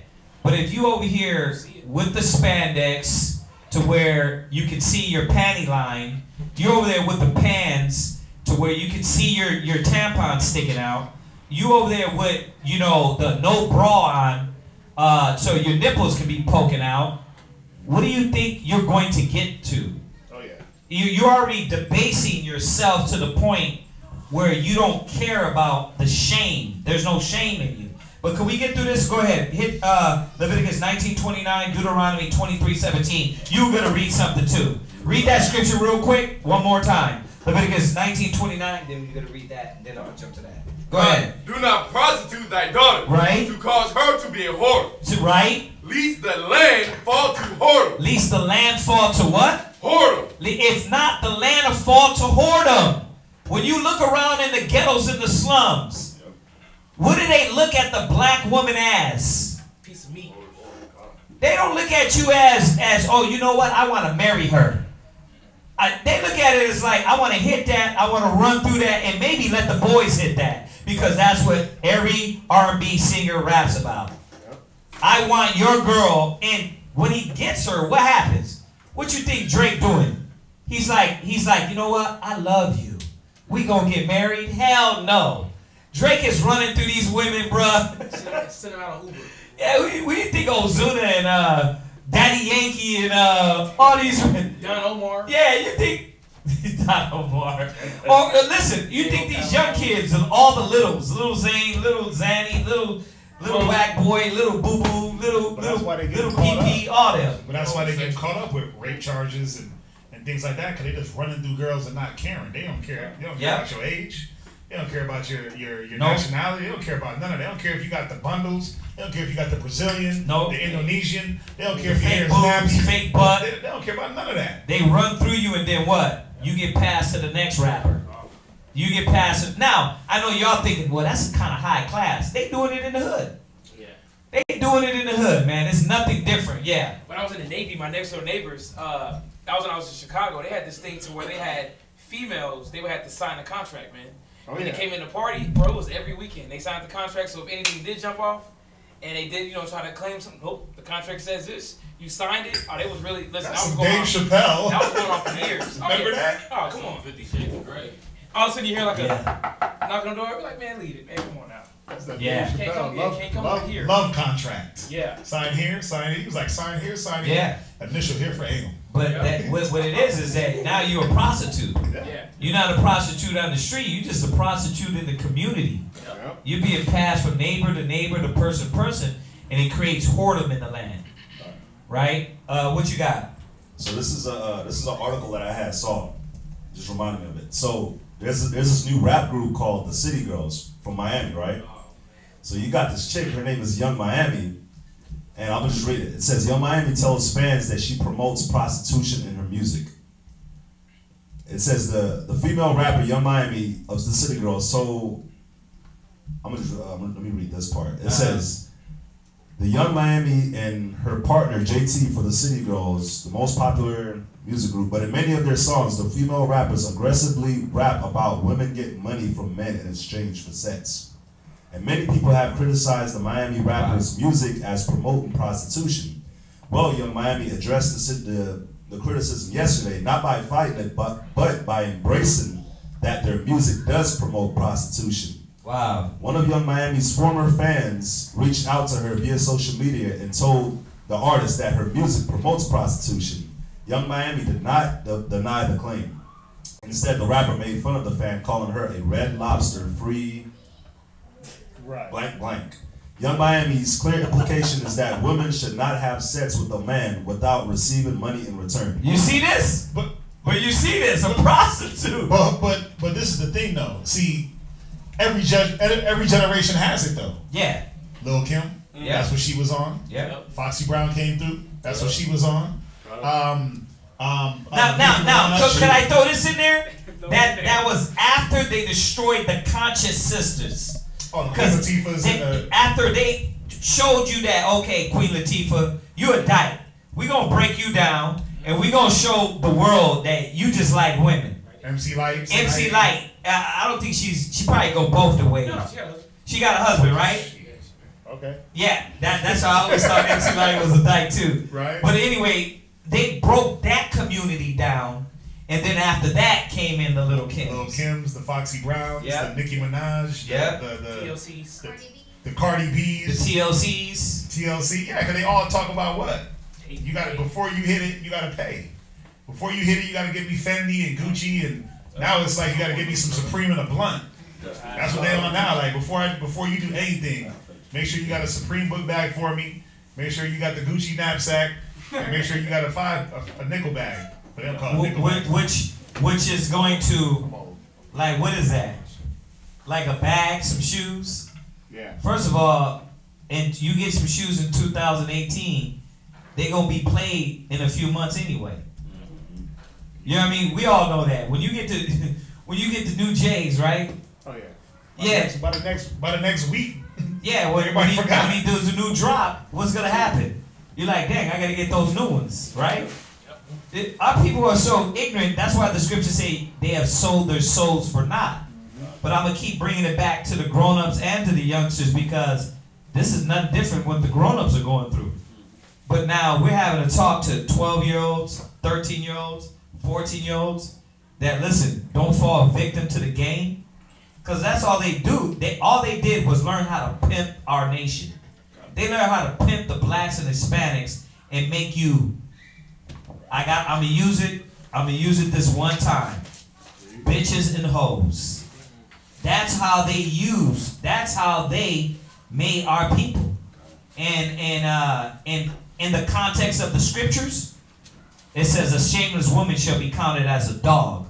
So we know what a female dog is, but that's what they tried to make you out to be. Okay? Alright, finish what you were saying, and then we're gonna hit this Deuteronomy. Yeah, so you know how like they had the term that was called thoughts? Yeah. So now the new one apparently is red lobster, free, cat, whore. And I changed the cat and the whore because we're obviously in class. Okay. But it's the bad words. Oh. So it's a red lobster, free, cat, whore. Is a woman who goes on a date with a man to Red Lobster, has a good time, and then has sex with him afterwards for free. Young Miami believes by implication that a woman deserves more than just a Red Lobster meal and good conversation in exchange for sex. This is... Yeah. And if you're still on Red Lobster, then you need to really up your... So it's Red Lobster, free, P, ho. Oh, yeah. Wow. Red Lobster? Like... Back in the day, Red Lobster was popping. But I guess apparently it's still popping, right? Go to Benihana's or something. No, but that's the hood, though. You still are Red Lobster. Niggas has moved to Benihana's. Or Morton Steakhouse. If you go out there, you better go to Morton Steakhouse, get you a filet mignon. You ever eat nasty tilapia? They don't know what make mignon. Stop. I'm just saying, like Red Lobster. They just know triple meat. Yeah. Large fries. They don't know about the Grand Lux. They don't know about a lot of stuff. Go to read that Deuteronomy 23 verse 13. Deuteronomy 23 verse 17. The Most High didn't want this wickedness or our people to be part of this wickedness. He didn't want that. Let's read that. Deuteronomy 23 verse 17. There shall be no whore of the daughters of Israel, nor a sodomite of the sons of Israel. And we got to remember, these are the commandments. These are the laws. This is not a suggestion. This is not a maybe you shouldn't do it. Read it again. There shall be no whore of the daughters of Israel, nor a sodomite of the sons of Israel. Right, and that's the problem. That's the things that are plaguing our people. The whoredom, the homosexuality. Man, I was on Facebook last night, and this dude was bringing something out about the baby milk. how they did a 20-year study showing that kids that were raised on formula became homosexuals. And then like 60% of children raised on formula in the last 20 years became homosexuals, and only 3% that were on the breast milk became homosexuals. I was like, but he was talking about the ingredients they put, how they be GMO in the food to make you feel and think a certain way. Wow. I'm like, that's what they even the food. Yeah, the food, but it's something in the baby formula they put, like potassium something, but they use it for like paint thinner and all a bunch of other industrial cleanings. But I'm like, what the hell are you, like, I'm like looking at this guy like, come on, bro, this ain't real. You know what, it is. But it is real. It is real. Yeah. That's why what we always statistically, if we were to count in the mall, have a clicker, right? Oh yeah, that's right. And to stand there and say how many Judite, Negro faggots and black faggots in the mall, it will outnumber Caucasian mall. Oh yeah. Caucasian and the straights 100 times over. Especially, and that's 100 times over. If you did it, you'll be there just. But if you did it 20 years ago, no. Nah. But now, Yeah. oh yeah, you be clicking, your whole thumb will break off. Because everybody, even if they act like they're not, it's like, damn, you gay. You gay? Yeah. You're a lesbian? What's going on here? Because this is the whoredom and the corrupt and the filth that, like it says in what Corinthians 4:4, the God of this world, that it is infested in our people's minds. And it starts at the young age. So when we ask this question, you know, what's the importance of a young woman's virginity? I'm speaking in two tones. Not only physically, but spiritually. Like, you need to keep your mind, or else, obviously, your body goes with your mind. So it's not vice versa. You know, I'm gonna be a hoe in attitude, but in body I'm gonna be. It don't work like that. You're gonna be an all-around hoe. You're gonna be an all-around whore. So that's why, first of all, the law says don't make yourself a prostitute. Right? So what is a prostitute? A prostitute is someone that bases themselves for money. No, and I love that you said that, because I was, you know, you kids got to see that how do you whore out your mind? How do you do it? Well, when you get told something by your parents, what do? You sell out to something else. You sell out to a friend's suggestion, like, oh no, you ain't got to do that. Or you sell out to what you see on the social media. You sell out to what your friends do.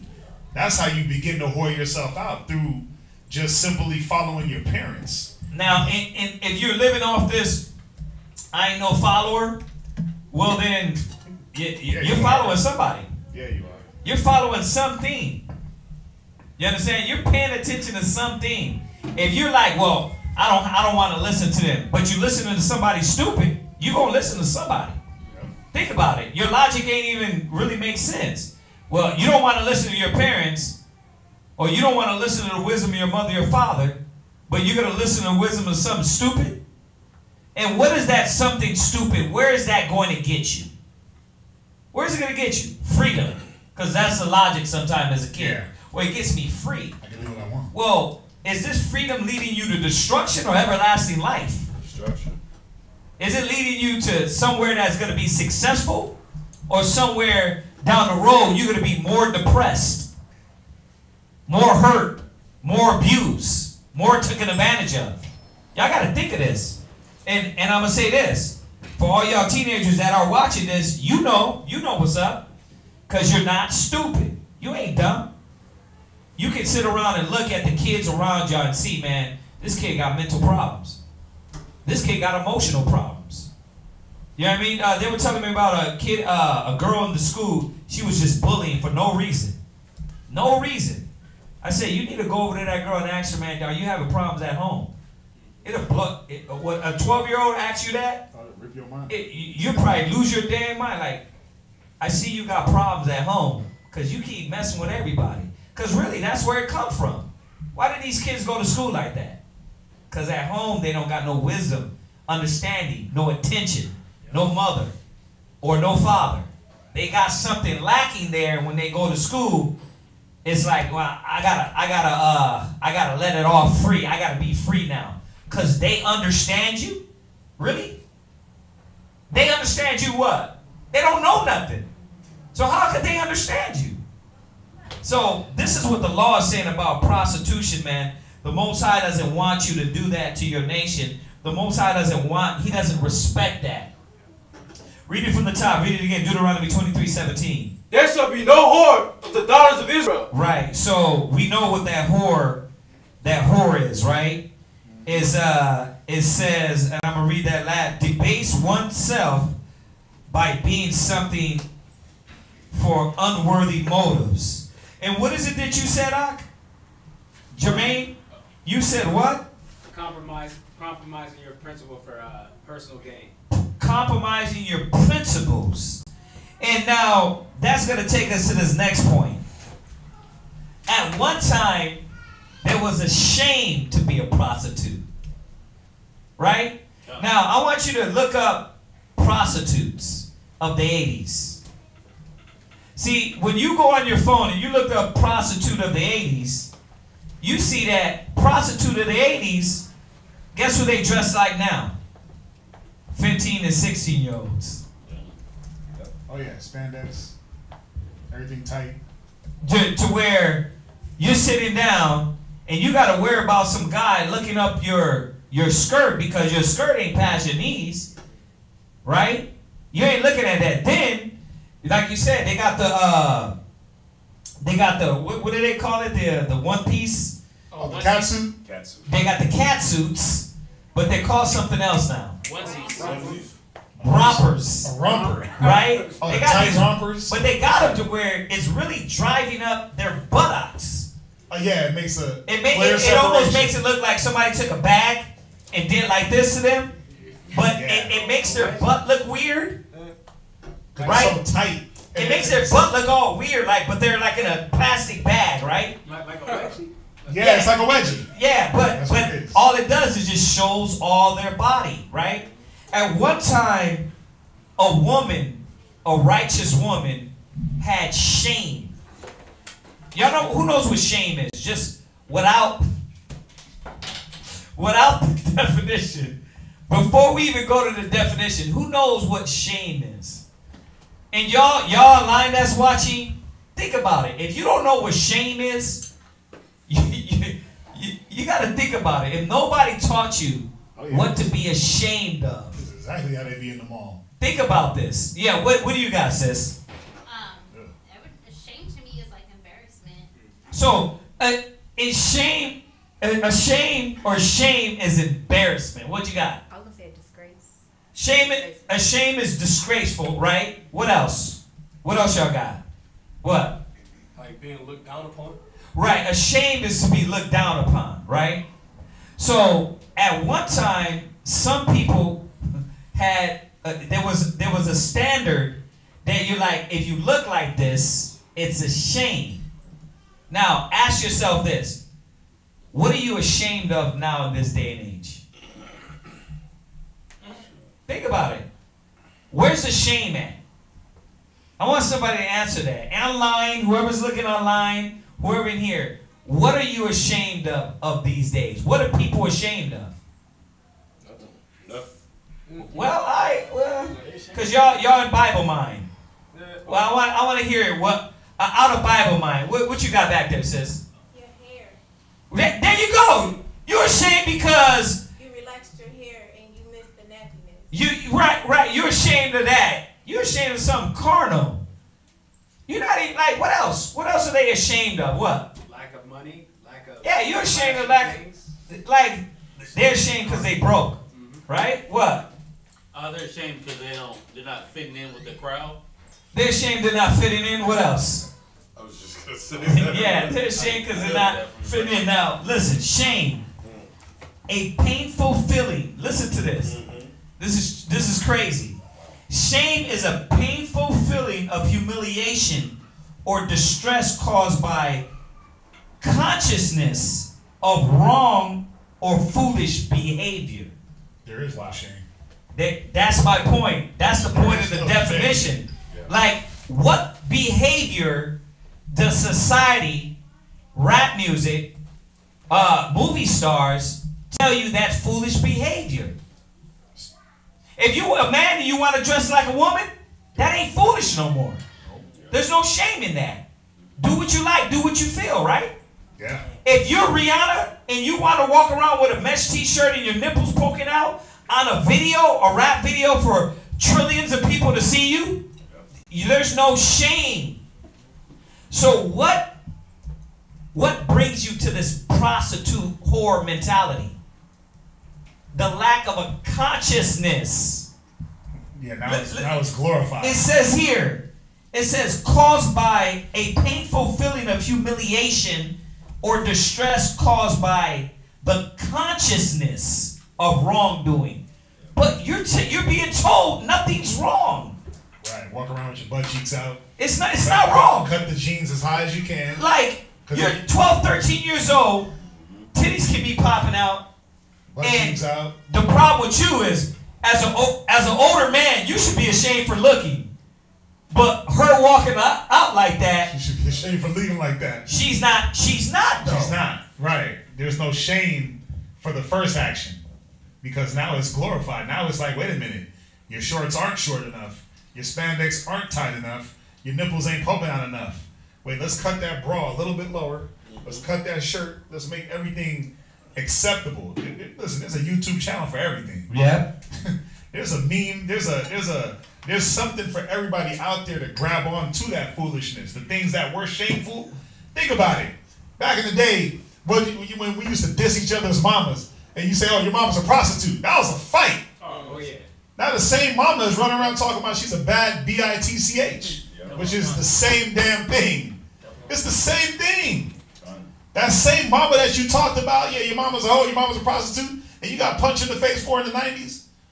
Your mama walking around looking worse than her daughters, with more of her skin showing. Because now it's glorified to show that skin. Now there is no, wait a minute, why are you coming out the house like that? Wait a minute, why are you leaving like that? I seen a video. Who sent it to me? Was it you that sent it to me on Instagram? No, where it says when Babe pays all the bills. Yeah. And the chick, she was going to the club and old boy was sitting on the couch. Bruh, she had the cut off shorts with the cheeks all the way out. And he said, wait a minute, where you going like that? And she just started throwing money in his face. He was like, what? And every time he tried to open his mouth, 100 stack hit him. And he was like, damn, have a good night. She basically paid her way to walk out the house like a hoe. There's no consciousness of wrong or foolish behavior. Yep. They've stripped you of that. So why do you become numb to a prostitute or what a prostitute is? Right? Think about it. You're not even worried about like prostitute. We're talking to kids. We're talking to the teenagers right now. They're thinking like prostitute. Like, this is just where do you think you're headed to? When you talk about what did they tell somebody told my daughter? Oh, they make you wear dresses. Oh, when we wear dresses, it's gonna be the tightest one. That's a prostitute mentality. That's what they told my daughter. Oh, they like, yeah, we're gonna do it, but we're gonna make sure we look like a whore doing it. Because you know, bro, these are kids saying this. Yeah. These are kids. But you know what it is? Think about it. Where could you go get a hoe's attire or a harlot's attire? Mm-hmm. Where can you go get that back in the 80s, early 90s? Where can you go get that at? You have to go to a specific spot. Like that, right? You have to go to like one of the little dark alleys where you have to creep. Now you just walk in the mall and hit Charlotte Russe. Right. You hit Forever 21. You hit Victoria's Secret, Pink. Right. Now it's openly accepted. Like now this is no longer harlot's attire. That's why it says it was a shame. There's no more shame. There's no more shame for anything. You can dress anyway. You can look anyway. You can put on anything. And you don't, what's a character then? What's a standard? What is a woman now? What is a woman nowadays? How do we know the difference between a woman and a whore? It's hard to tell. How? You gotta have a full-blown conversation. Only if they're an Israelite woman. Only if they're a woman that's guiding themselves in this wisdom, knowledge, and understanding. That's the only way you're going to tell. Otherwise, you're not going to be able to tell. Only a sister that can carry herself, cover herself, present herself with wisdom, knowledge, and understanding, and say, wait a minute, it's a shame for my nipples to be out. It's a shame for my panty line at 12 or 13 or 14 to show. It's a shame. It's a shame for me to be 13, 14, looking like I'm 30 with makeup. It should be a shame.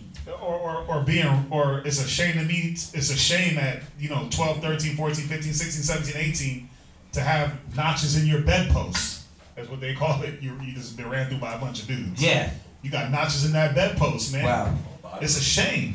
It's a shame to be used up at 18, 5 kids. Go to Genesis 2:25, Ecclesiastes 4:21. Go ahead. What's up, Jermaine?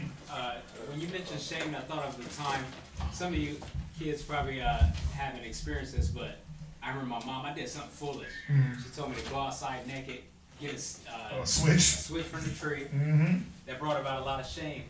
But then to this day, it's like, nakedness, it's not shame. You getting, Oh yeah, it's like, yeah, I'm naked. You know what's crazy? I'm glad you said that, because you segued right into my next point. You know what's wild about that? It's like, yeah, I'll walk around half-ass naked, like with everything cut off, butt cheeks hanging out. But then if I'm in my drawers, I'm gonna hide and act like, oh no, don't look at me. But you already exposed half your body parts. Yeah, I don't understand that either. The mall. Or you're running around in the I don't understand that either. String bikini. Yeah, you don't want me to see you in your panties, but yeah, but you'll walk around string a bikini is panties basically at the beach. That's less. It's less material. And now they wear thongs. They wear the thong. And they try to have kids wear thongs. Yeah. Yeah, they got kids with they thong got bikinis. Kids thong bikinis. Yeah. And the parents be putting it in them. Yeah. Putting it on. Put it on.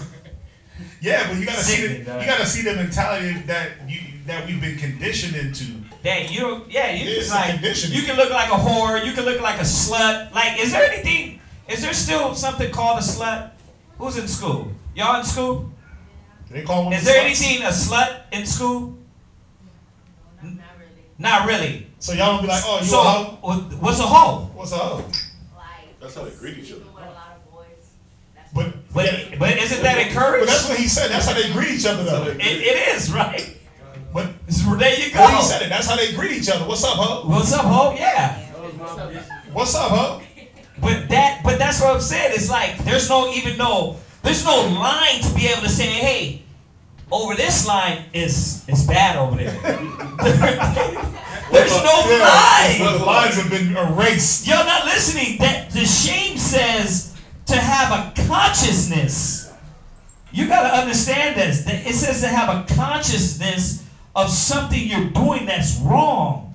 Like, nobody's thinking like, dang, I'm finna blow this. I'm 13. I'm finna suck this guy's D in the boy's bathroom, and I'm not gonna have any shame about it.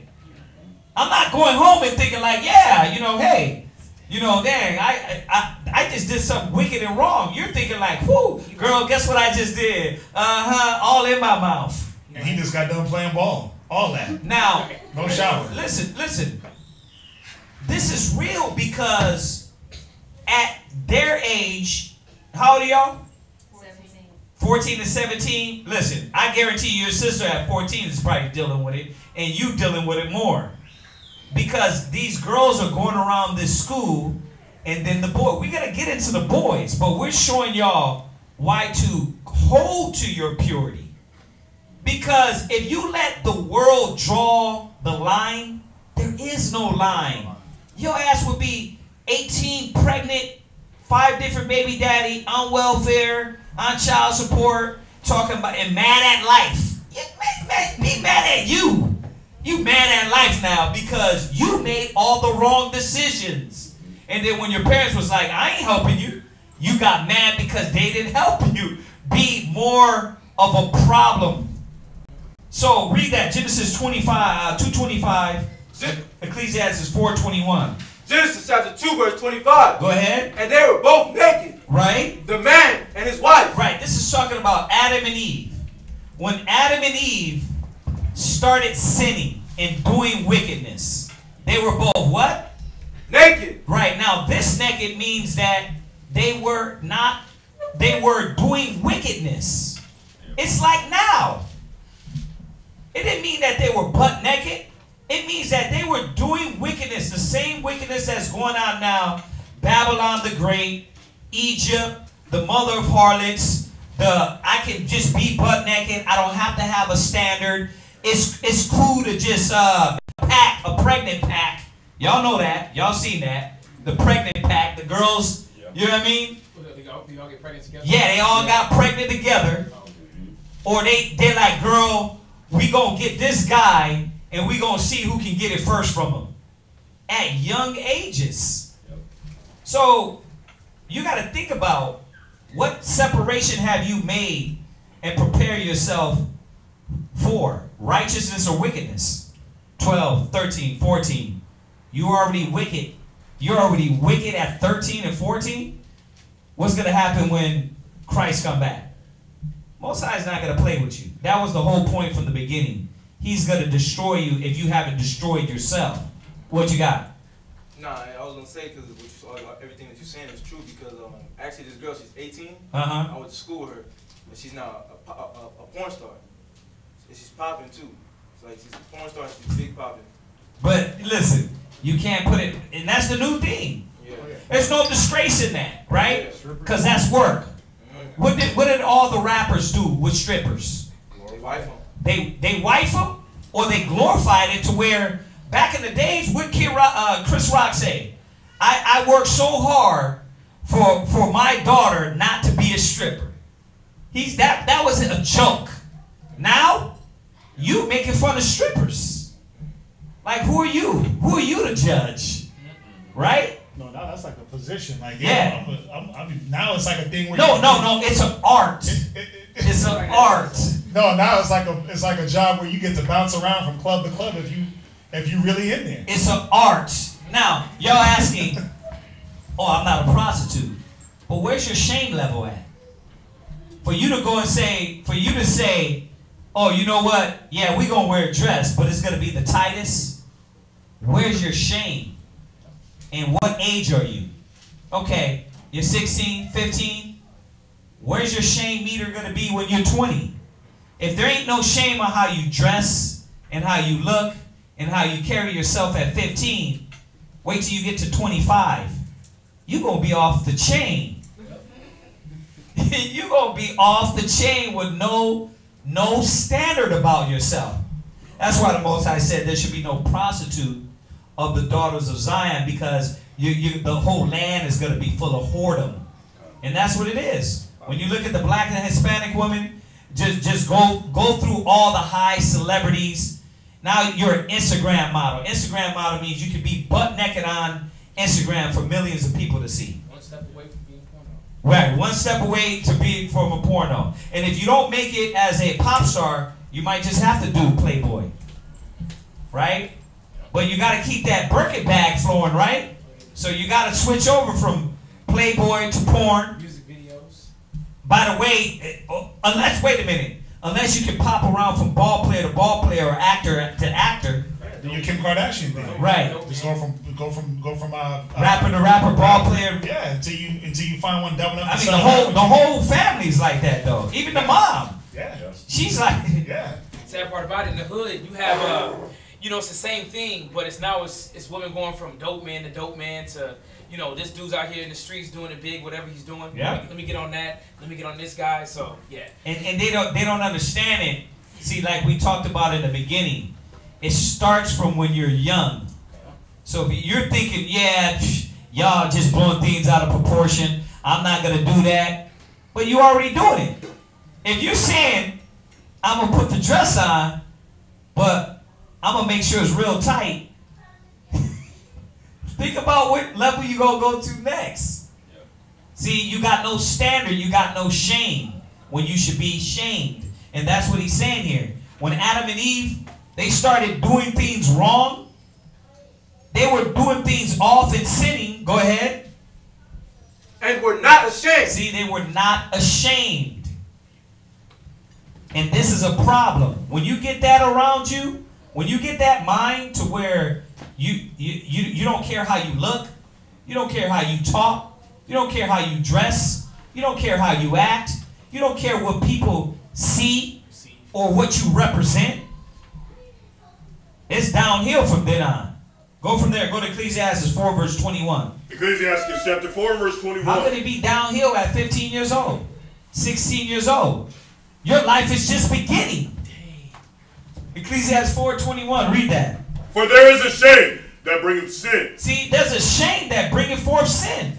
You walking around butt naked. You're supposed to be ashamed. You walking around 15, want to put all this makeup on your face, and you look like you're 30. You should be ashamed of yourself. That shame bringeth forth sin.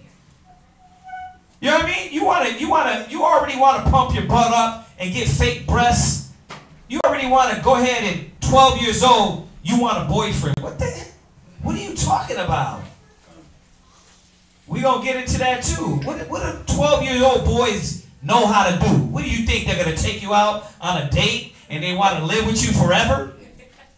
That just shows you childhood and youth is vanity. Just like Solomon said. No. We got to understand this. Read it one more time. For there is a shame that bringeth sin. Read. And there is a shame which is glory and grace. And that shame that brings glory and grace is for you to say, man, if I go out like this, man, my breasts are out. If I go out like this, man, my butt is out. You know, there's older sisters that got nice behinds but know how to cover it up. Right? But you got some that just, nah, I'm going to make sure you see the thong line. I'm going to make sure you see the slit. Right? And I'm going to make sure I don't wear no panties. It's downhill from here on out. Yeah, listen. Yeah, everybody, even the kids, even y'all, 14, 17, y'all know that. Come on. You see your mama did it, your dad, your aunties. Cousins. You go through the mall, you see them do it. It's like you ain't gonna even wear no panties with that? Nope. It's gonna be white and you're gonna be able to see through it. No shame. I might put on some a black thong. If I'm really feeling womanly empowered today. If I want to catch some attention. I love the ones with the white with the pink drawers. Right. It's like, why would you do that? Why would you do that? And the drawers are hanging over the spandex a little bit. Really? Really? Yeah. Because they got no shame. And that was supposed to be a shame when you covered up, you looked at yourself, you walked out of the house, and most of them don't even have good hygiene. You're like 12 or 13. Let me start talking about young girls. How you just dirty as hell. But you gotta go out and act like you gonna get a boyfriend. Like, you can't even clean your room. What the hell are you talking about? You leave your tampons in and out the toilet. Like, but you think you grown? But there's no shame. Because the parents ain't taught them the wisdom that gives them the shame. YouTube ain't teaching you shame. Every Netflix series is not teaching you shame. Every series ain't teaching you shame. Every series is either going to twist you and make you a faggot, a lesbian, make you free thinking. Now, this is when I say free thinking. Not thinking with righteousness, but thinking, you know what, you guys are just judgmental. If I want to be a whore, it's my body. You're right, it is your body. But know that you're going to pay for that. Know that there's repercussions. Yeah, this is America. As a matter of fact, God gave you free will. Right. But guess what? You're going to be judged for that. Right? God. Now, like I said earlier, judgment ain't all the time him coming out of heaven with a lightning bolt. Judgment is in many other ways. And if you don't have to raise your hand, but raise your hand if you've been 20 years old and you were abused as a young girl. How many of us our young sisters were raped, taken advantage of? Right? How many of y'all don't feel good in an environment because you were taken advantage of? What's going to happen when you keep promoting yourself in this way? That's why there's supposed to be a shame that you know what? I look like this, or my dress, my butt is all out, or I'm putting this on. You can see through it. You can actually see it. You go to the gym, I see chicks bend over, you can see everything through those black spandex. Everything.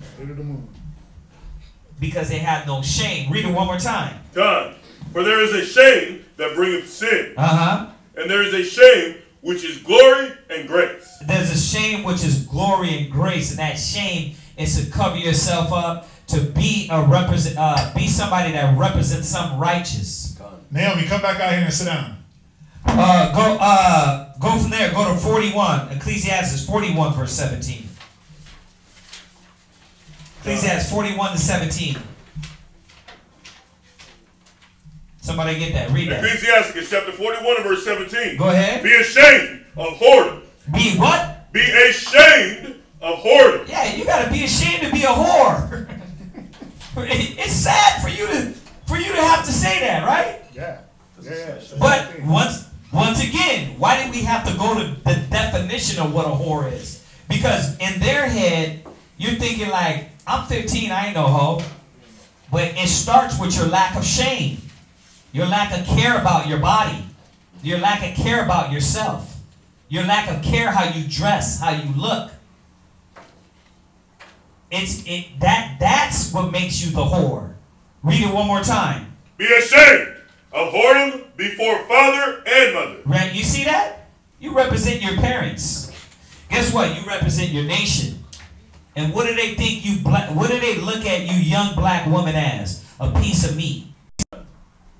Sexual favors. What? Trash. Just straight up black trash, right? God. That ain't worth nothing. Right? So we gonna, because the young black men, they do what?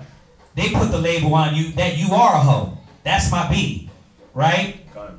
So nobody wants to respect you. Nobody wants to look at you as the black queen. She's my queen. You butt naked, man. What are you talking about? Go from there. You finish that? La. Go ahead. Be ashamed of whoredom before father and mother. Right. Read down. And of a lie before a prince and a mighty man. Right. Where you at? That was the end of 17. Right. Go from there. Go to Ecclesiastes 26 verse 10. Ecclesiastes chapter 26 and verse 10. So now we're understanding why you're keeping your virginity, keeping your purity is important. Because you will end up whoring yourself out. Well, how do you end up whoring yourself out? By being shameless. Right? Not just selling your body on the corner, but by your character, your standard, your life. Carrying yourself either in a righteous way or in a wicked way. Go ahead. Ecclesiastes chapter 26 and 10. Uh-huh. If thy daughter be shameless. Right? So now he's talking to the parents. But he's talking to you young women. He said what? If thy daughter be shameless. If she be what? Shameless. If she don't have no shame. And this is why you got to be watching. You parents got to be watching. You see how they talking. Y'all want to patronize these kids. You want to patronize my kids? No. I don't care how big Quadashai is or Shai is. You going to get the belt. It'll be all on your back, all that. It'll be you running, but you going to get that belt. Y'all let these kids start talking out of their mouth, talking back to you, being disrespectful. If they live in your house, bruh, you need to put that beat down to show them that they're going to be obedient. Or let them do like the white man. Let them divorce you. Oh, yeah. Let them emancipate themselves. Oh, like it was, man, listen, I'm all about teaching you the hard way. I'm all about that. Because you know why? This life is real. America, the world, it chews you up, spits you out. And you'll be sitting back, man, and you'll be like, man, how did I get the package? Ooh. Chlamydia. I got the chlamydia. I got the herpes. I got gonorrhea, syphilis, lupus, HPV. Yeah, like how did this happen? You got the tricks. The tricks. I don't know what the tricks is. What was that? Oh, Trixie. No, check it out. It's called. Oh, you heard of that? Oh, trichomonas. Really? No, that's yeah. the word. Yeah, it's just the No. Trichinosis. No, there's a it's nicknamed Tricks. I'm looking it up. Oh, really? But think about it. See, these are the repercussions that follow you from 15 forever.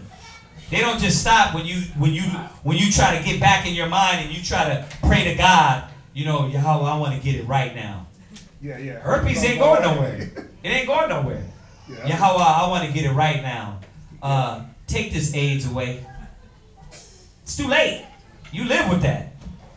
You got to live with that. It's real. See, but that's what life's about. And our people, our young brothers and sisters, you young children are taking advantage of what Yahweh Shai has given you, especially if you're in one of these camps, especially if you learn the knowledge. Because you don't got to go through the hurt and pain that your parents went through. One time, and y'all too, I know this is your first few times, they've been here before? Yeah. Okay, y'all been here a few times. Go and sit down with your mama, with your auntie, and ask them, tell me about you. How was your relationships? And then start counting how many men they done ran through. And then say to yourself, in your head, do I want to be like that? And then ask them a question, say, where do you think your problems in these relationships come from? See, these are real questions, because you know what it's going to do? Prepare you for life, not to be ignorant as hell and just sleep around with every man. Then you will start seeing why it's important not to present yourself that way. Yeah. What if they ask your aunt and then the aunt say, well, mind your business. What do you do with that? Somebody, listen, then they got to go ask, listen, you can ask, at this point in time, you can ask anybody. Yeah. You can ask anybody in your community, hey, tell me about your relationships. They're going to start doing this.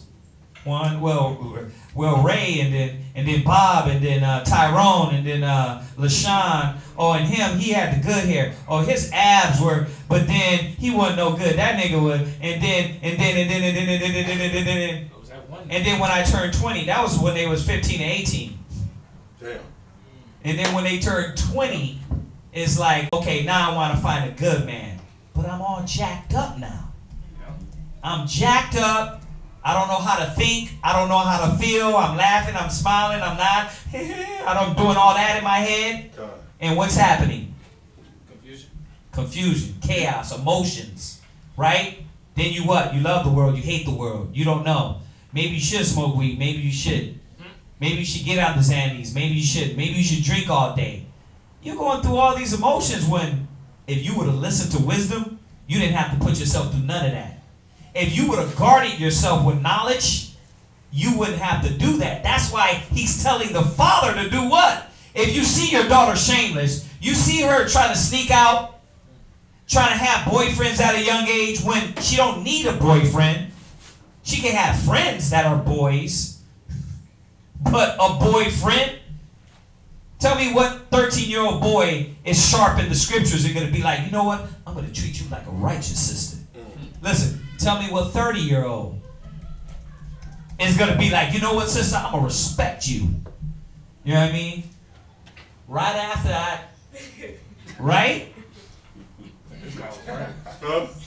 Trichomoniasis. Wow. She said it, though. She said it, too. Vaginal parasites. Vaginal parasites. And you know when you get to those vaginal parasites, we're jumping a little bit, but that's all that sexual relations with men, right? And you know he ain't been sleeping around, so you don't use a condom. Look, how many times you gonna be lied to? Yeah, I ain't been with nobody. I ain't been with nobody. I just can't feel nothing. Take that off. How many times? If he's popping with you, he's trying to mess with this other little girl and this other little girl and this other little girl. Sometimes you got it and you don't know. Y'all know that, right? Yeah, gonorrhea is like that. Yeah, gonorrhea is like that. A lot of disease, sexual transmitted disease, or you got it but you don't know. Until you get pregnant and have a baby and he comes out blind. That's what gonorrhea does to your babies. Wow. It blinds them. You got some people that don't have symptoms of herpes, even though it's still herpes simplex 2. Yeah, apparently to some people, we all got herpes. Nah. Some people say that. You have a form of herpes. I've heard that. Yeah. What they say you get it from? But we know that ain't true. Stop. No, but that's to keep you popping around and dealing with people and people and people and people. Like, yeah, I already got it, so. Yeah, let me just keep doing it. They got a commercial on the radio that for the HIV that it's a pill that you take and it suppresses it so low that it means if it's suppressed, then it's not there. So you got the Magic Johnson cure? Yeah. No, they said if it's suppressed, then that means it's not there. So that's what they say about Magic Johnson. That his levels are so low, it's like he don't got it. He don't got it. But it's still there. But it's still there. Yeah. But that's the trend. Read it one more time. God, read. If thy daughter be shameless, right? Keep her in straitly. Read. Lest she abuse herself through overmuch liberty. And that's what is the much liberty? What is the much liberty? Hold that. Go to Ecclesiastes 42:10. Let's talk about what in much liberty, how is she going to abuse herself? Ecclesiastes chapter 42 and verse 10. Read. In her virginity. How is she going to abuse herself? In her virginity. See, this is why you got to keep watch over her. But we know, y'all slick and sly. Y'all pull off, oh, we're going to the skating rink, but you're going to go with your dude in the car and he's going to touch on you. He's going to fill on your breasts. But what is that doing for you? And what little boy is going to respect you? What little boy is going to represent and say, you know what, I should be doing this? Right? And then if you say, well, what's wrong with it? What's wrong with it is, how many boys are you going to let that be done to you till you get 17 and 18 to where you don't even want to be with a boy no more because this one boy went too far? You said we was just going to kiss and feel, and then what happened? Crying and bleeding. Yeah, you crying and bleeding. God. Listen, this is real life. You thought it was a joke? Listen, how many young sisters have fell victim to all we gonna do is hold hands and kiss? Thousands. Come on, man. What? I was gonna say also at the same time, if you have multiple partners, you're gathering multiple spirits. So let's bring that back to the spiritual side. You're gathering all that extra baggage. Yeah. Every intercourse. Yeah. Physically is an intercourse spiritually. So now you're bringing that on to the next person. Then you take that to the next person. So then by the time you get with that person, they already got 50 11 demons on them? Yeah. Yeah, because they're bringing all those spirits from those previous guys all the way to you. And this is so now you're like, when you're battling, when you're talking, it's like the priest say, you're like, dang, who am I talking to? And then it's like you don't know who you're talking to. Yeah, because there's you talking to Tyrone. You're talking to Legion. You talking to Bob. Yeah. I don't know who gets with a guy named Bob, but hey. Bob happens. Right. Robert. With the Robert. Right. Is it Robert? Yeah, Robert and Bob's name. We're saying it right. Yeah. William, Bill, right? Read that again, Ike. In her virginity. Right, so hold that, jump back to the other one. God, Ecclesiastes 26 and 10. Read. If thy daughter be shameless. Right. Keep her in straitly. Right. Lest she abuse herself through overmuch liberty. Right, now jump back to 46 and 10. 46 and 42 10. and 10. 42 and 10. Uh-huh. In her virginity. See, that's how she abuses herself. So you got to watch over, but that's a shameless daughter. That's the one that you watch her. She trying to get all prettied up, 13, 14 years old. She don't know this is tight, this is too tight. The little boy can see through it. This man can see through it. And we talked about this before. What is she doing? She friending everybody on Facebook. She friending everybody on Snapchat. Right? She's on Tinder now. She's on Tinder now. On the low. Right, on the low, just to see what it's about. 17. Then you start to get entrapped in these things.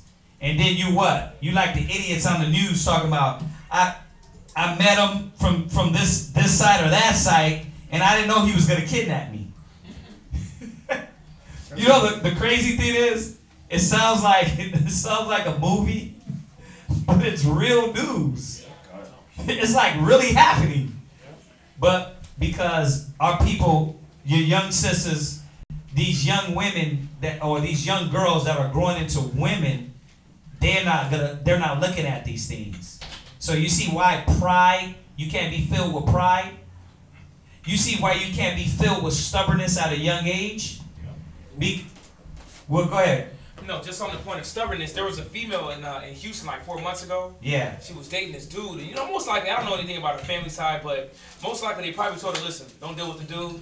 Long story short, man, she was supposed to go pick up her brother. She never went to go pick up her brother. Mm-hmm. And they found her in the back of a car, man. Her ex-boyfriend killed her. Right. You know what I'm saying? Knowing what was the reason, but she was found in the back of that vehicle, and I was actually right here in Missouri City. Yeah, I just read today, I should have saved this one for the topic today about the YouTube star that met this chick on Tinder. Look that one up if y'all can. There's a YouTube star that met the chick on Tinder and ended up stabbing her, and the cops ended up shooting him. Sounds like a movie, right? Y'all can look this up. That sounds like some CSI thing I was watching. It's real. Bro, oh my God. But you know, that's the beautiful thing about social media, is that's one of the good things, is that you get to see all this in reality, in real time, overcoming people. And you get to see all the wisdom and filth of the world. That's why the Most High said the wisdom of this world is foolishness with God. Come. So jump back to the father one, the last one. Come, 26 and verse 11 now. Uh-huh. Watch over an impudent eye. Do what? Watch over an impudent eye. See, now the father has to watch over an impudent eye. Now, for the young women, do you know what impudent is? See, look up impudent. Yeah, you see it? Yeah, I got it. What did it say? Read it. Why we look up impudent? Fitness YouTuber Eric Stelzer, 25, died in custody on Thursday after police found him attacking his Tinder date with a knife and used stun guns on him, according to the press. The woman, identified as Megan, had reportedly met Stelzer on Tinder. She sustained extensive stab wounds. 25 years old. Yeah. Why? Because he was entertaining these demons at a young age. And he didn't have no wisdom. And guess what she did? She was like, man, look at him. He fit, he buff, him got muscles, him got arms. And now, she ask yourself this. How is that young girl going to feel the rest of her life? Traumatized. Why? Because they ain't got no wisdom. Yeah. They're young, 25 years old. Yeah. His mom said, my son was in the house healthy, and 15 minutes later, he's dead. So just so that spirits was upon him. Like that. No, that's how life could change, because he was healthy. He was behind the camera healthy, but when he walked off the camera, he didn't have wisdom. You know what I mean? He didn't know how to carry himself in real life. So what did he do? What did he do? He didn't use wisdom, right? He stabbed her, but I'm thinking about her now. She got to live through it. She got to live through that, and she's young. What's that, Man, I got a cousin that's about 28 years old. Yeah. She was stabbed about 17 times, survived. She lives in Las Vegas, and a crazy story dealing with the guy. They didn't kill him, but he's attempted murder, locked up. Wow. And, he stabbed her how many times? 17 times. Bro, the Lord is with you. You get stabbed that many times, bro. But now she's dealing with another psychopath. What, Butch? Or what do you call it? A dudette. Oh. A stud. A stud. Stud. Yeah. Wow. But where else are you going to go to when all the men are wrong? But that's what happens when at a young age you already done ran through so many men. Yeah. The crazy thing about this, when I was maybe 13 or 14. Give it to me quick. Go ahead. Okay. This same girl, my cousin, I was staying the night at her house, jumped on top of me, tried to have sex with me. He's telling me like, hey, the condom's underneath the bed. I'm like, whoa. Nah, the same cousin. Yeah. Demons. Say what you got to say, sis. My definition for impudent. Impudent. What is it? Obsolete, lacking modesty. See, you have to ask yourself as a young woman, are you lacking modesty? Are you all caught up because they're talking about your hair at school? They talk about how many pimples you got. They talking about how you're a loner, how you're a bum. They don't like how you dress. This is what my 12-year-old daughter was going through. That's why we had to homeschool her. Because it's like, bro, This is prison. You had to go there and deal with all that madness, right? You got to deal with all this and she was raised with the Bible, but now she had to face real life. She had to apply the Bible now. It's one thing knowing the scriptures, it's another thing going in and applying it and dealing with that. Because think about it, us as grown-ups, we got to go in the midst of a crooked and perverse generation, and we got to deal with it. Imagine that at 12, 13 years old. You're homeschooled all your life, and then because that's what she's been homeschooled all her life, then we're deciding, okay, in the last 4 years, we put her in school, you know. So she was what, 7, 8, 9, or 8, 9, 10, right? 11, 12, right? So 8, 9, fine, right? You're good in school. 10, now you're 10, you're fine. When you get 11, now they looking at how you dress now. 12, they looking at how you dress, what you got on. Then it's like, they were like, you wearing the same shoes. Like, who the hell are you? Right? You know, you gonna keep doing your hair? Like, they got at her like that. Like, you gonna keep doing your hair like that every day?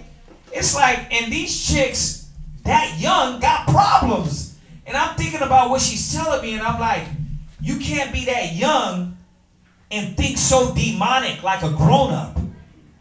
It's crazy. And that's the thing she was going through. Clothes, her looks, you know what I mean? These girls was like, yeah, I'm getting high. You want some? Yeah, I got a boyfriend. Yeah, we had sex. 12 and 13. Because there's nobody watching for them. There's nobody looking out for their spirit. Nobody telling them, hey, listen, this world is corrupt. If you let it consume you, it's going to destroy you. What you got? A person who is bold, sassy. Right, wait, listen. For all you parents that want to say, no, my Hebrew kids are pure. No, they got the knowledge. It says impudent is what? Bold. It says what? Bold. Yeah, when they talking and they talking over you, you better realize your kid got demons on them. Stop acting like, oh, they just kids. No, you need to sit there, they butt down and be like, listen, this is where the line is drawn. You better draw that line, because that's why the Most High said, though you beat them on their sides, they shall not die. God. You got to have some discipline. That's the problem with this generation. I'm not saying abuse them, beat them, bats and hammers and throw things across the room and split their head open. I'm not saying that. I'm saying discipline them. And listen, in reality, for the parents and for the children, there's only so much of that. There's only so much of that, and then the Most High is going to have to take over. If you don't want your parents to deal with you, guess who you got? You got America to deal with you. Right? You got the Most High is like, okay, I'm going to put you into the hand of the enemy. This is what impudent means. If you got this spirit on you as a kid, you need to check yourself. Read. Sassy. Sassy. You walking around twitching at already 13 years old, 14 years old. Think about that.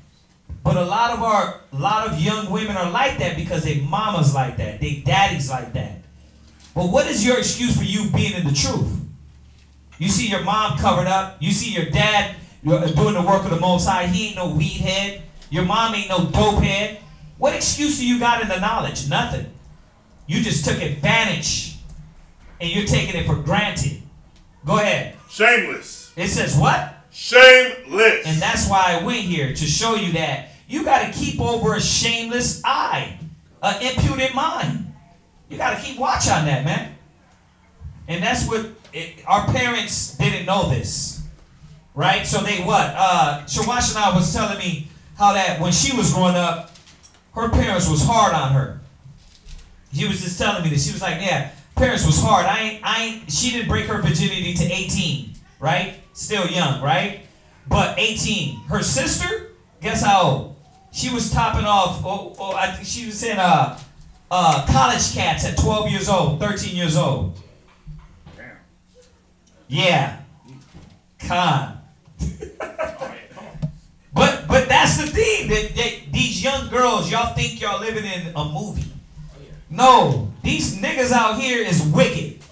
They will take advantage of you. They will have your ass out there, and it ain't mine. They'd be real quick. They ain't my kid. Oh yeah. Yeah.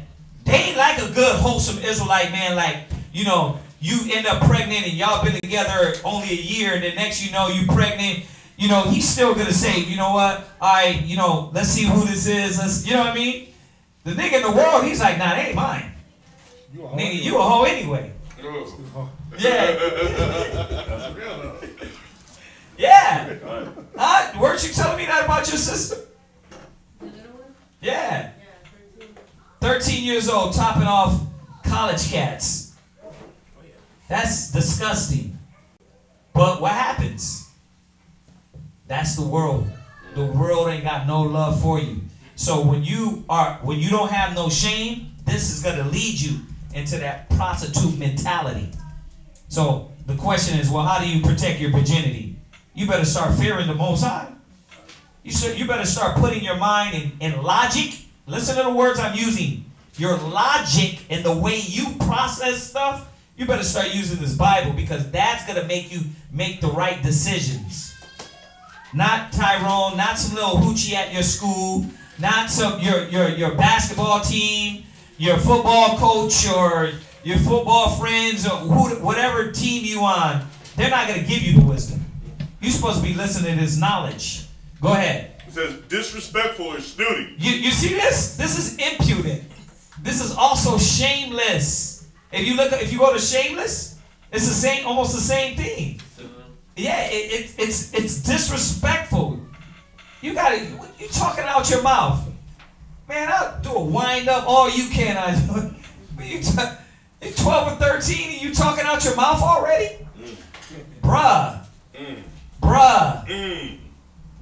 With your bare face hanging out. Yeah, but they let them do it. And what happens? They get more impudent. And then when they get older, what happens? They ain't trying to listen to you. You know who they are? They're the ones on YouTube fighting at Walmart. With a thong on with doo-doo stains. And you know what I mean? Those are them.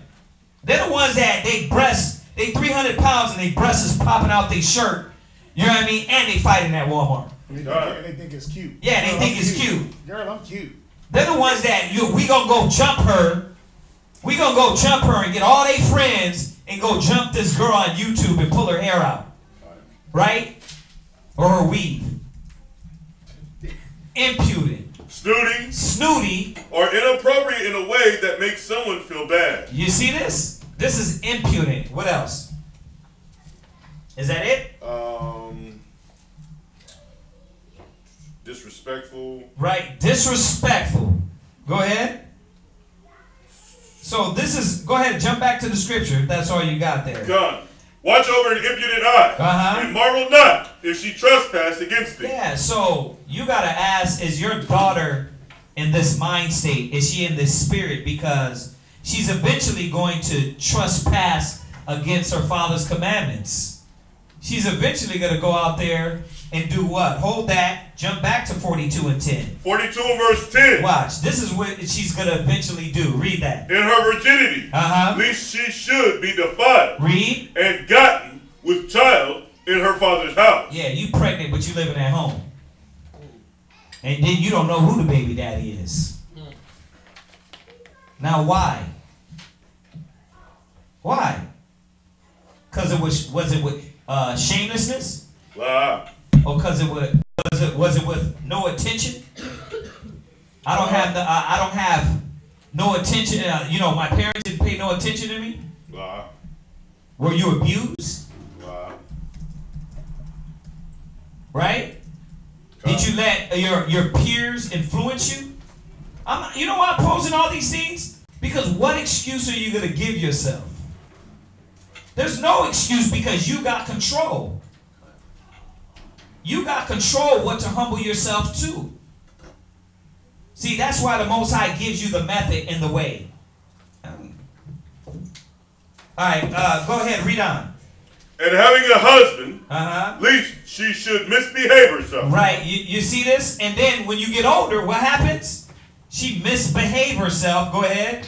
And when she is married. Right, so what's the difference between the father's house and her husband? Think about it. Look what he's saying here. When you become shameless and you don't have no shame, and you don't protect your virginity, you don't protect yourself as a woman, your virgin mind, your virgin body, you go from your house, your father's house, to being out of order, disrespectful, pregnant in his house, to who? To your husband. Uh-huh. At least she should misbehave herself. Right. Then she go to her husband and what? Misbehave herself. And then she don't know how to deal with her husband. And, oh, by the way, living happily ever after. That's what living happily ever after is for the hood nigga. That's what it is. It's not you floating off into the quasars with your husband, with some blonde haired dude. Right. It's with Tyrone beating you and y'all getting high to solve your problems. It's with some dude that whooped you so bad that you just turned over to be a lesbian. And then the lesbian, the stud, whoops you too. Right. What? Because usually in most cases when you deal with the stud-like individual, that all it is a woman that looks like a man, but the only difference is that she understands the emotions of a female, is that the studs are actually known to be more physical, because there's this woman is still battling with this female male. Yeah. You know, so there's still the woman's not getting the respect that she thinks that she's gonna be getting. So there's always, like, my niece had an altercation on the highway, got in a fight with her little partner, whatever you want to call her, friend. Mm-hmm. But she hit my niece, my youngest niece, hit my sister, so hit everybody in the car. You know what I'm saying? So wow. Yeah. Usually that still happens when you still deal with a woman that looks like a man. You're gonna have the same worst issues. Yeah. Ecclesiastes 26 verse 25. That's why we're gonna bring it here. Ecclesiastes 26 25. Go ahead and read it. A shameless woman shall be counted as a dog. Now you see why it says that. Now you see. Now, we're not talking about grown women. We're talking about teenagers, kids. A shameless woman is what? Counted as a dog. That's why you are what they say you are. A bad bee. Why? Because you don't got no shame. And how does the world look at you? The same way. How does what men respect you? None. Because you that bad bee. But the bad bee, think about it. That ain't empowering. Come on, man. Y'all know that's not empowering. Right. What's her name? Or all these movie stars, they can play that part all they want. Oh, we're going to stand up and it's women's rights. And if we want to show our boobs. Bro, in the hood, how do they treat you? Like a thought? They treat you like a piece of meat. Stop acting like it's empowering to be a hoe. They treat you like a piece of meat. So now we understand why the Most High said a shameless woman shall be counted as a dog. When you don't start looking at yourself at a young age and your character, how you think, how you dress, how you walk, how you talk, what are you going to attract to you? No. Have you ever seen a dog sniff out a dog girl and want to have sex? Have you watched it? Are they checking, excuse me, I have a question for you. Are you from around these parts? Or is he sniffing and all he do is just crawl up on her back and starts pounding her? That's all. When you talk about a female dog or a male dog, right? Because you got men bitches and women bitches, right? Because you got female dogs and male dogs, right? God. When you talk about that, what happens? He's not trying to, let me know about you, sister. I want to know what's on your mind. He's not talking about that. So you're going to attract what you put out. I mean, even the YouTube spiritualists to tell you that. What you put out in the elements, bro, is going to come right back. Law of attraction? Yeah, you know, what you throw out there, comes right, what goes around comes back around, bruh. Like a hula hoop, bro. Right? Everybody will tell you that. God. But most of all, the Most High is telling you that what? Just the definition of a bitch. It goes deeper than a female dog. It says, often offensive. It says a lewd or immoral woman. Right. That's what the definition, because we know a shameless woman, shall be counted as a dog. Well, a female dog we know as a bitch. So we're using the word in the proper terms right now as we explain it. All right? And looking up the definition of bitch, it says what? A lewd or immoral woman. A lewd or immoral woman. Go ahead. It says a malicious, spiteful, or overbearing woman. Wow. Wow. You know what's crazy? Even when you deal with the scriptures and it calls a man a dog in certain contexts, it's calling him a prostitute. Yeah, same thing. Male prostitute. A male prostitute. Yep. Go to Ecclesiastes. No. Finish that. A shameless woman shall be counted as a dog. Go ahead. But she that is shamefaced. But she that is shamefaced, meaning honored, she has a virgin mind and a virgin body. Go ahead. Will fear the Lord. Will what? Fear the Lord. Your job is to what? Fear the Lord. You teenagers, your job is to what? Fear the Lord. That's when you're going to get the respect you want. If you don't, guess what you got? Go to Ecclesiastes 26 and 9. Ecclesiastes chapter 26 and verse 9. So now, if you don't have shame, you fall under this shamelessness, right? Con. So how do you know if you're shameless? We went over impudent, right? And to tell you, bold, brazen, all that, right? Talking out of her mouth, right? Disgruntled, right? All that. Ecclesiastes 26 and 9. Read that. The whoredom of a woman may be known in her haughty look. In her what? In her haughty look. So, if you want a checklist, you should check yourself at the age you are. You need to go and write down and say, well, the Lord says a whore is known by her haughty what? Looks. Her what? Looks. So, you can look like a whore. Don't let America tell you. Don't let nobody judge you. Don't slut shame. Don't slut shame me. Yep. Don't you do it. You gotta understand this, man. The whoredom of a woman is known by how she looks. God. So now, this is you young women having to watch how you look. You gotta check yourself. You gotta start looking in the mirror before you leave out and saying, wait a minute, how am I representing myself to the world? How am I standing in righteousness to the Most High? How am I representing my father and my mother? That's what you're supposed to be acting. Looking at yourself. What's that, Jermaine? Quick, though. When we talk about the bitch and the dog and the haughty looks, it made me think of that dog filter. You know, you've seen some girls do some... That's how they do it. You know, tongue all out. You're right. You know. No, that's crazy because if you look at Instagram, if you look at like a lot of people's, especially these young girls, they're taking photos with their tongue sticking out like dogs. Like dogs. It's like, what the hell is going on? They're taking photos with their y'all. Am I lying? I just want to ask them, like, am I lying? They said nah. Because they're taking photos with their tongue out. Remember, Miley Cyrus is like one of the first ones that started doing that. Yeah. Where she'll always have her tongue out, no matter what she was doing. And that was what, like 3 years ago when she was like that.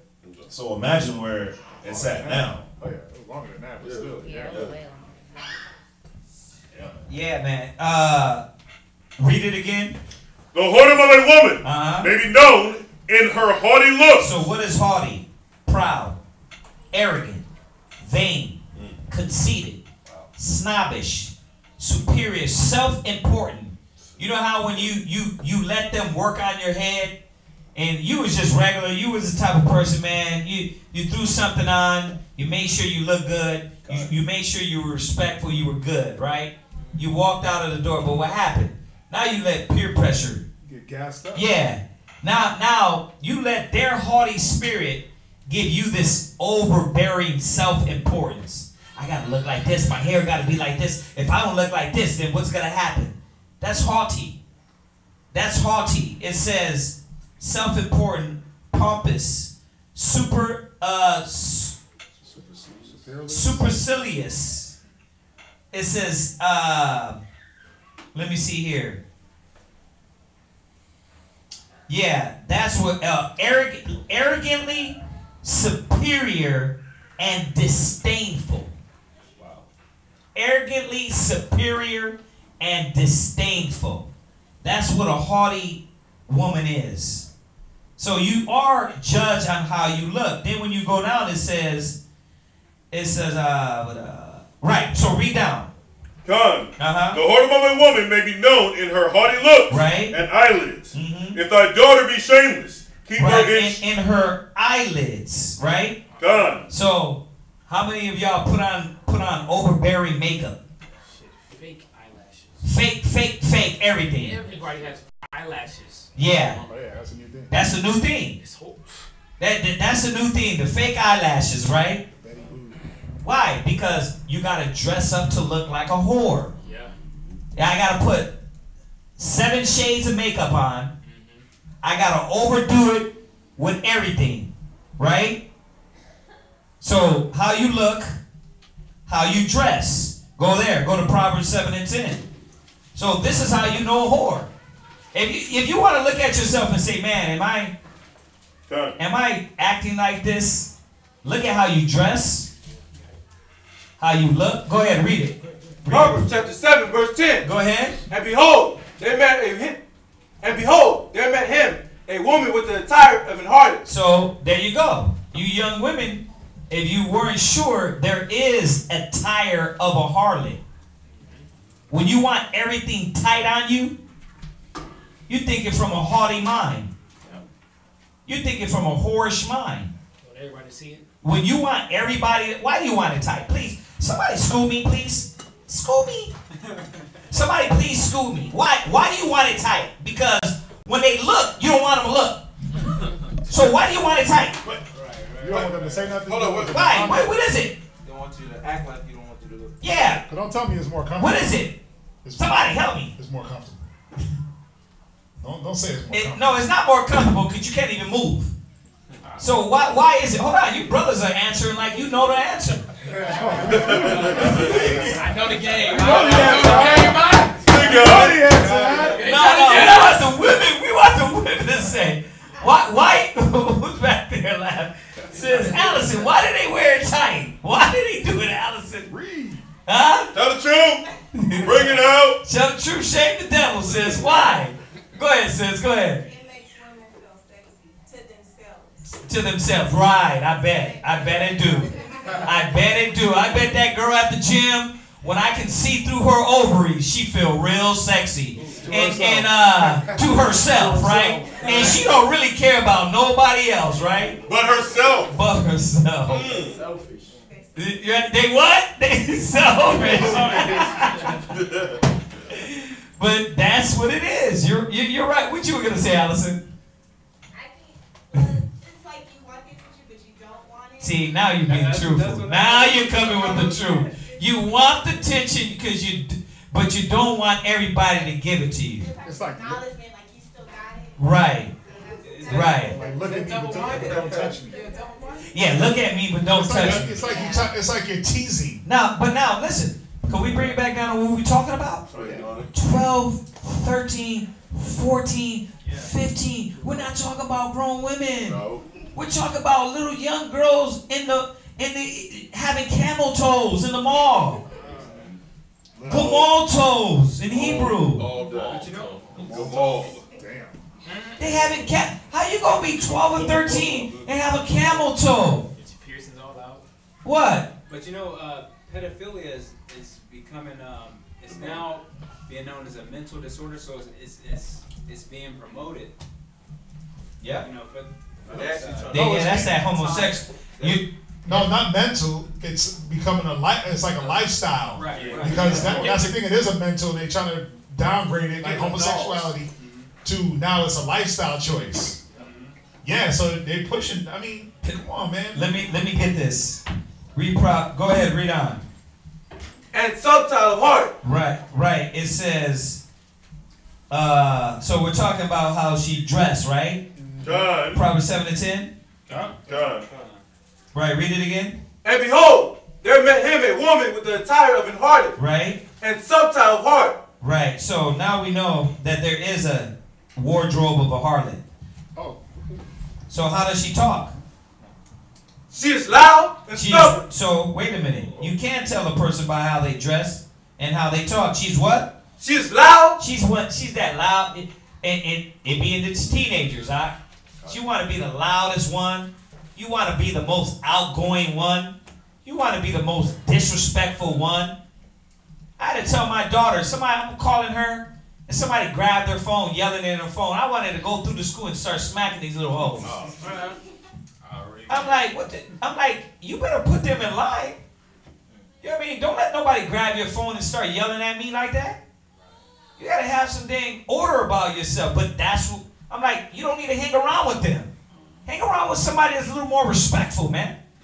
But they're loud. Go ahead. And stubborn. Uh-huh. Her feet abide not in her house. And she never want to be home. Right? So now we know how they talk, they walk, they dress. Right? God. Go from there. Now who is she going to attract? Go there, Proverbs 7:7. Who did she attract? Proverbs 7 verse 7.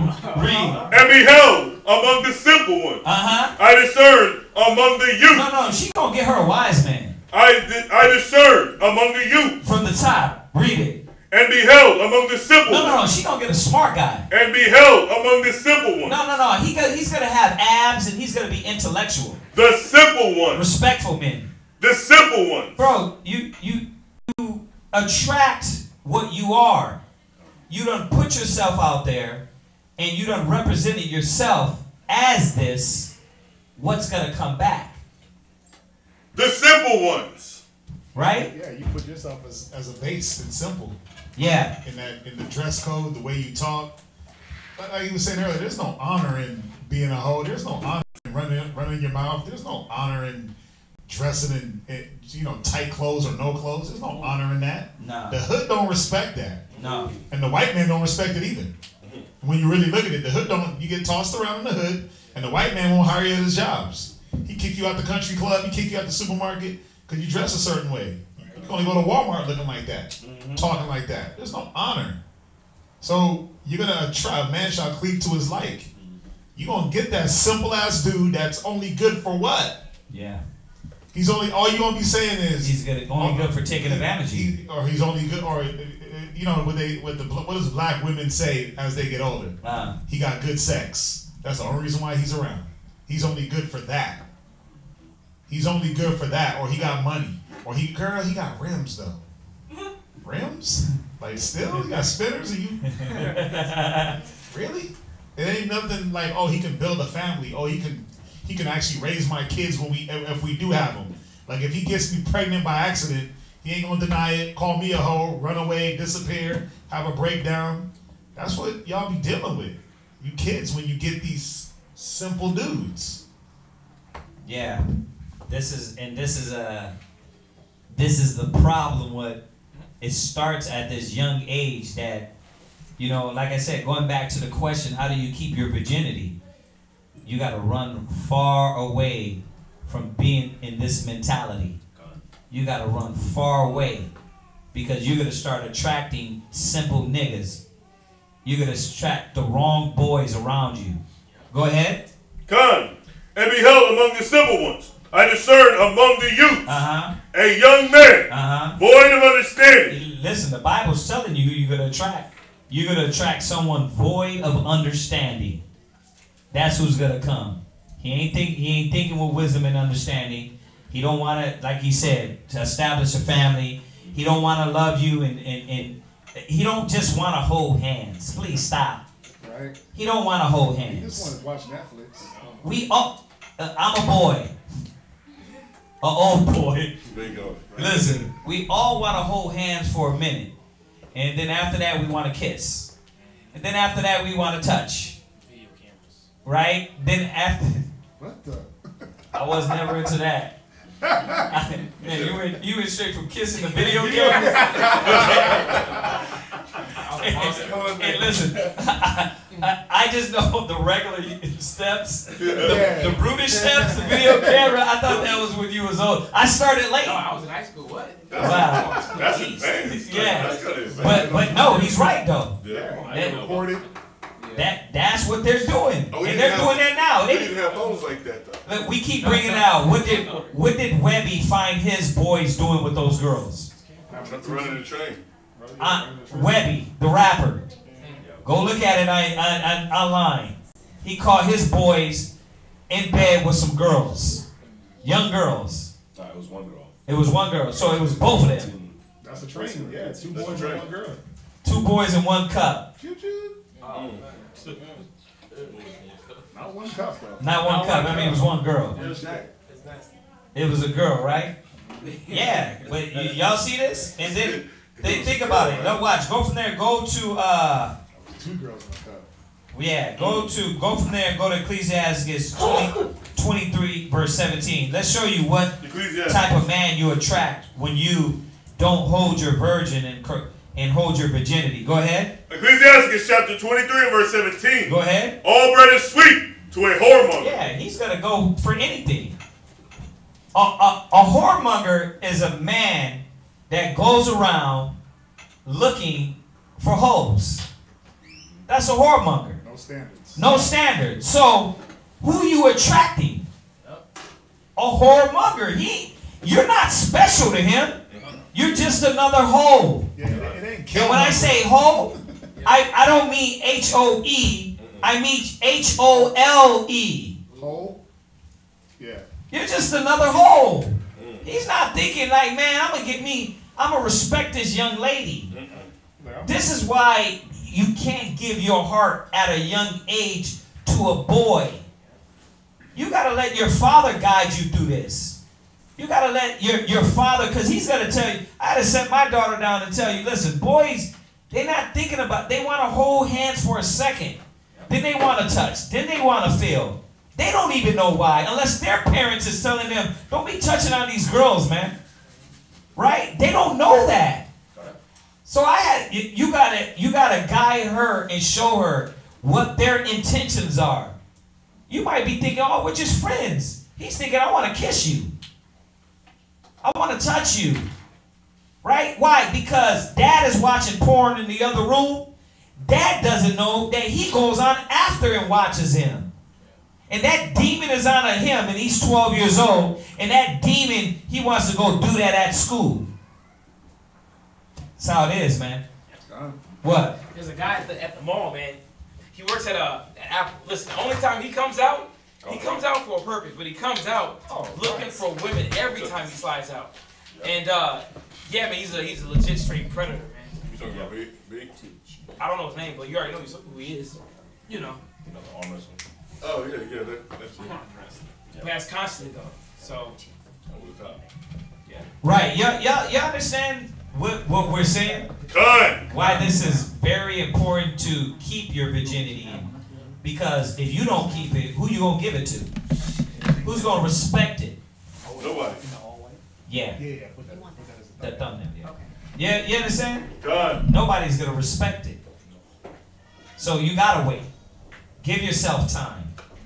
Because the experience of this life, trust me, 1 minute you're 15 and the next minute you're 30. It goes like that. That's only 15 years. Pop, pop, pop. I was 15 and next you know I was 40. I was like, how did that happen?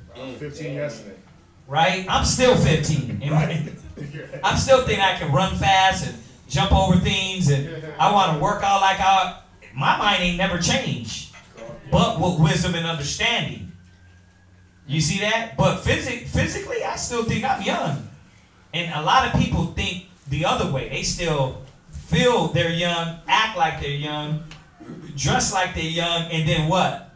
They be 40 years old talking to a 15-year-old talking about, let's go to the movies. Yeah, let's go to the movies. I'm going to buy you some milk and cookies. I got this bag of candy for you. Listen. I'm trying to tell y'all. Listen. But when you dress like grown women, men that got senses, we look. A man is going to look. But when you realize, oh, that's a 15-year-old, you're like, what the? You get mad. You're like, what the hell is going on here? Why is he letting them come out? But that shows you it's no different between a prostitute and a 12, 13, 14, 15-year-old now. And now, I know y'all saying, well, come on, man, you're pressing it a little too much. Bro, we work in the mall. Oh. Go ahead. Man, this chick, she runs up to me and like a Rob all the time. And both of them, they're the same age as my daughter. Right. 15 years old. She had a necklace full of hickeys, just around the neck. Right, and her dad didn't see that? No. Her parents don't care. One's adopted and one... Right. They don't care. She's adopted. They get the adoption money, because the state pays you to adopt, right? So they give you some dough. Yeah. No, they give you dough. When you adopt kids, they give you money. So parents, they don't care. So she got the hickey ring, and she should be having knots in her neck and her forehead. And they're 15, and they just got this. But tell them about how you'll be working and the 15 will run up on you like they're grown, like they looking at you. Yeah, they all up in your right, exactly. They're in your vicinity. They like in your space. But that's that impudent mind. Man. Like you in the presence of a grown ass man.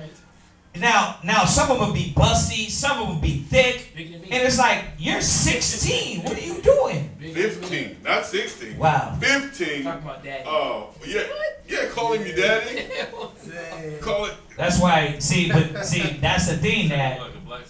Yeah, but you know what? Let me show y'all something. And you know how that happens?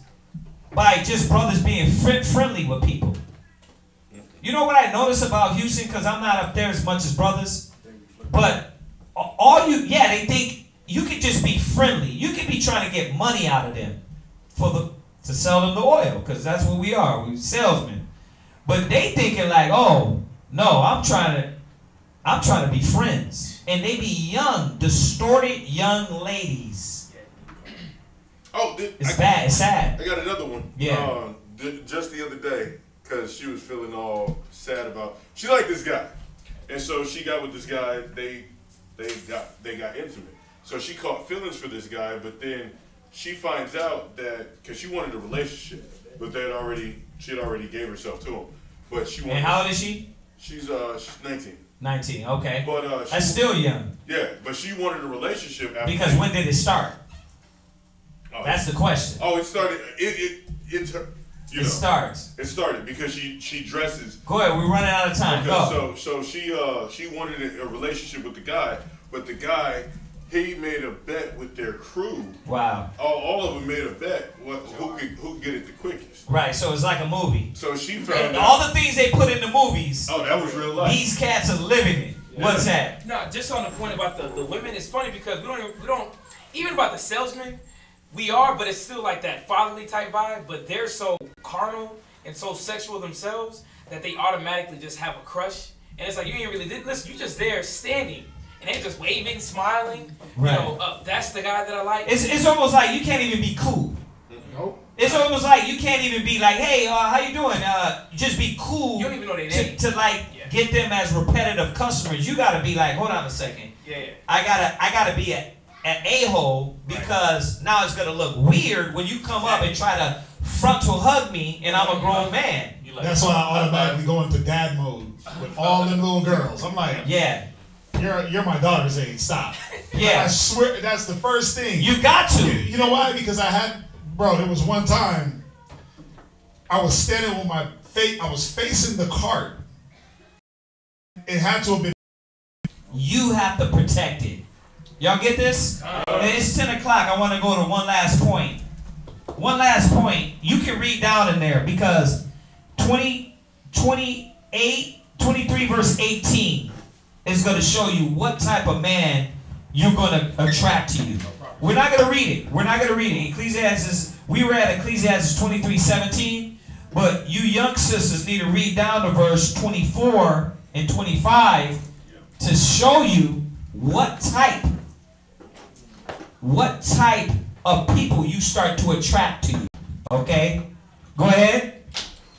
No, all right, so you're going to read that on your own. But the last point is, well, what about these girls that are so jealous, and they try to get you to break your virginity. They try to get you to break that purity out of you. What? That's kind of my other idea about the tight clothes that you got, is that a lot of women put on the tight clothes because they're trying to outdo somebody else. They're trying to outdo somebody. True. But why do you get that? Why do they get that in schools? They got this righteous individual, right? You got sisters that come with a modest spirit, a quiet, a meek. I don't want to deal with none of that, right? But then you got the envy and the hate that you're getting. Watch, go there real quick. Go to 2nd Ezra 16:49. 2nd Ezra 16:49. I'll read it. And then we'll end it on that one. Read that. 2nd Ezra chapter 16 and verse 49. Go ahead. Like as a whore. Like as a what? A whore. Listen to this. Like as a whore. Go ahead. Envieth a right, honest, and virtuous woman. Right. See, a whore does that because she sees the purity in you. So when you hear that, oh, you know, look how you dress. You always got a dress on, because that's a whorish spirit. That spirit's been put on them by somebody, parents. It could be their uncle, it could be their mama, it could be their daddy, it could be something. Now, we know in the truth, y'all don't supposed to have this. But what happens is you go to school with this righteous spirit, and the whore, what? Automatically envies. So you got to watch. You got to watch who you're surrounding yourself with. Go ahead. Verse 50. Uh-huh. So shall righteousness hate iniquity. So shall what? Righteousness hate iniquity. So you, just like the whore envious you got to stand back being righteous, and you got to hate that iniquity and say, you know what? I'm not going to judge them, but I'm going to stay away from all that.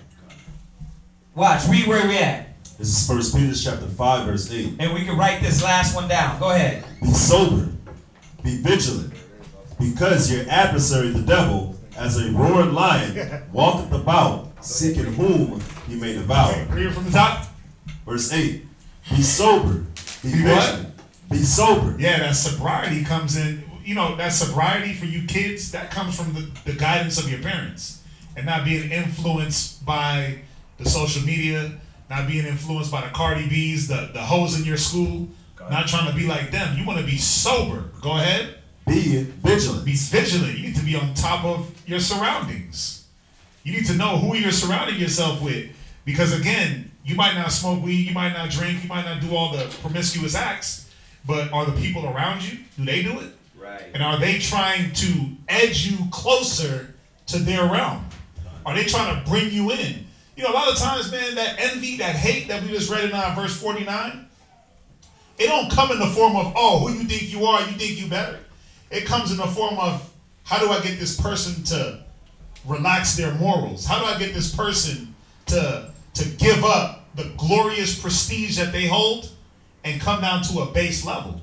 A lot of people a lot of people glory in seeing another person fall and lose their morals. People glory in that, if y'all didn't know that. God. They're like, how can I, but who glories in it? Jump back to, read that again, or read on.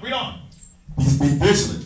Because your adversary. Because what? Because your adversary, the devil. Who glories in you losing your morals? Your adversary, the devil. See, it's your adversary, the devil. He's putting that spirit on them to bring you to that base level. Go ahead.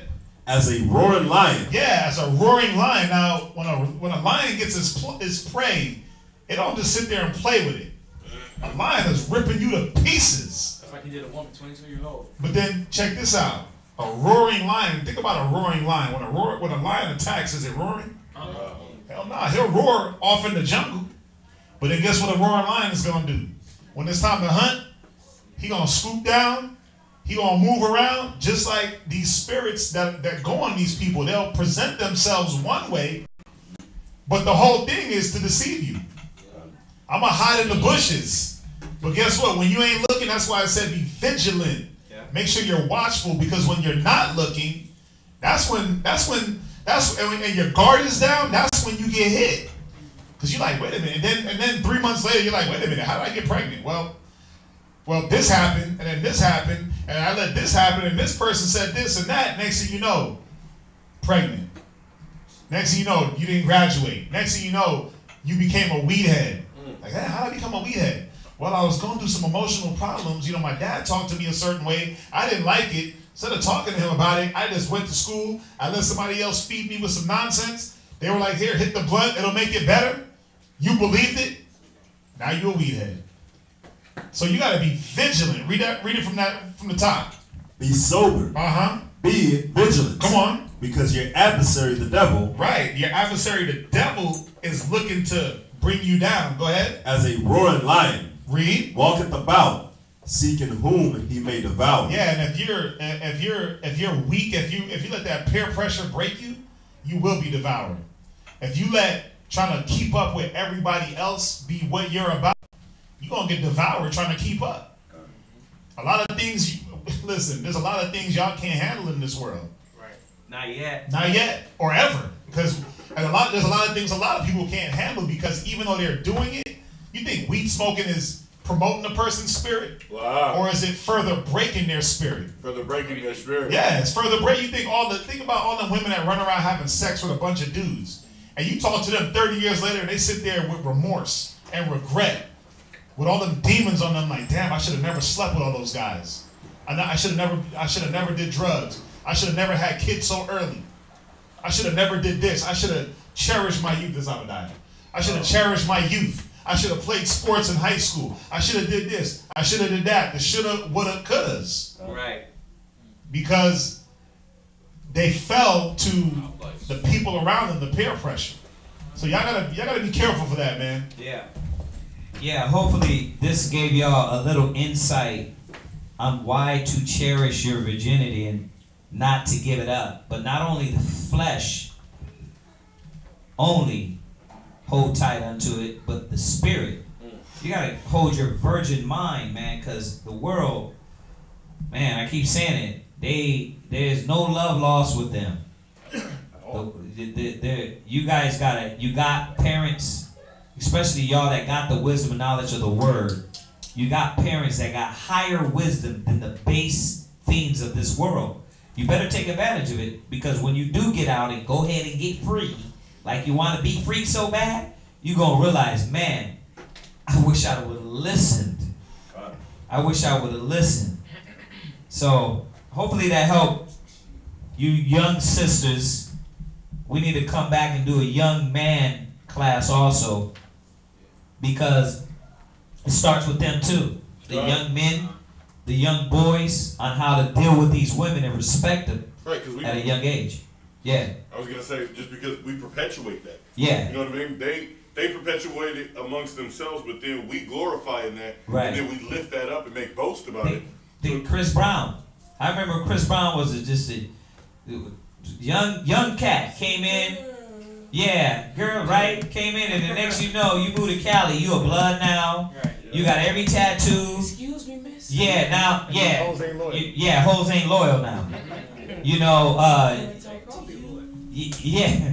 Nah, is your man on the floor? Right. Right. Chris Brown. I thought it was a girl. Right, but now it's like what? We running trains on her. Yeah. We smoking blunts out of her and all that. It's terrible, man. It's the music.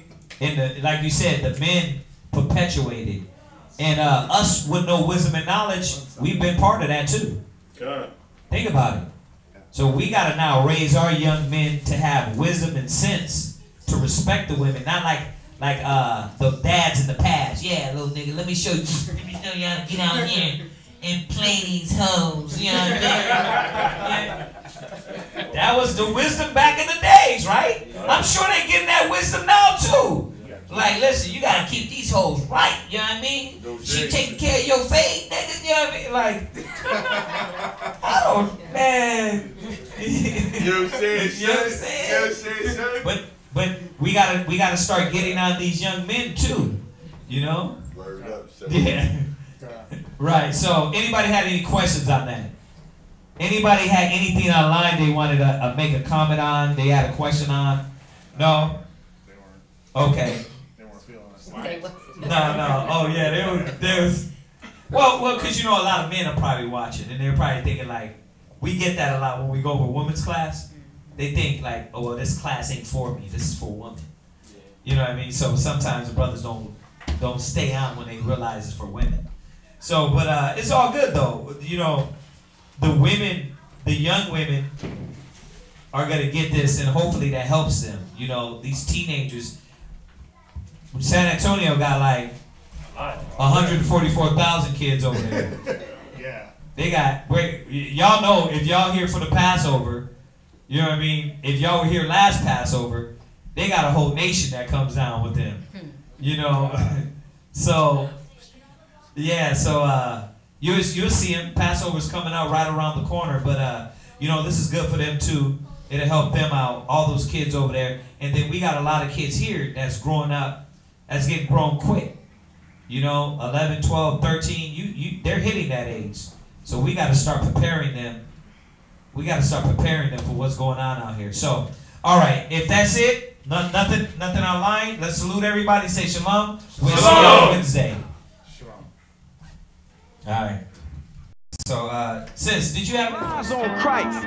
So many lies that when we come with the truth, people think that the lies is the truth and that the truth is the lie. Who changed the truth for God into a lie? In English, Jesus Christ. In Hebrew, it's Yahweh Shai. So do or die. The immaculate conception is deception, along with the myth of giving gifts on December 25th. Christmas is Satan's clause, the birth of Nimrod, and not the son of God. To you was kind of odd. On the Passover, Christ was born in the spring. So now we bring the truth about the King of Kings. That's Black Jesus and not Caesar Borgias. And the facts can't be changed. It's all about the Most High. It's all about Yahweh Shai. It's all about the Most High. It's all about Yahweh Shai. Hebrew Israelites, Kwam Yashala. It's all about the Most High. It's all about Yahweh Shai. It's all about the Most High.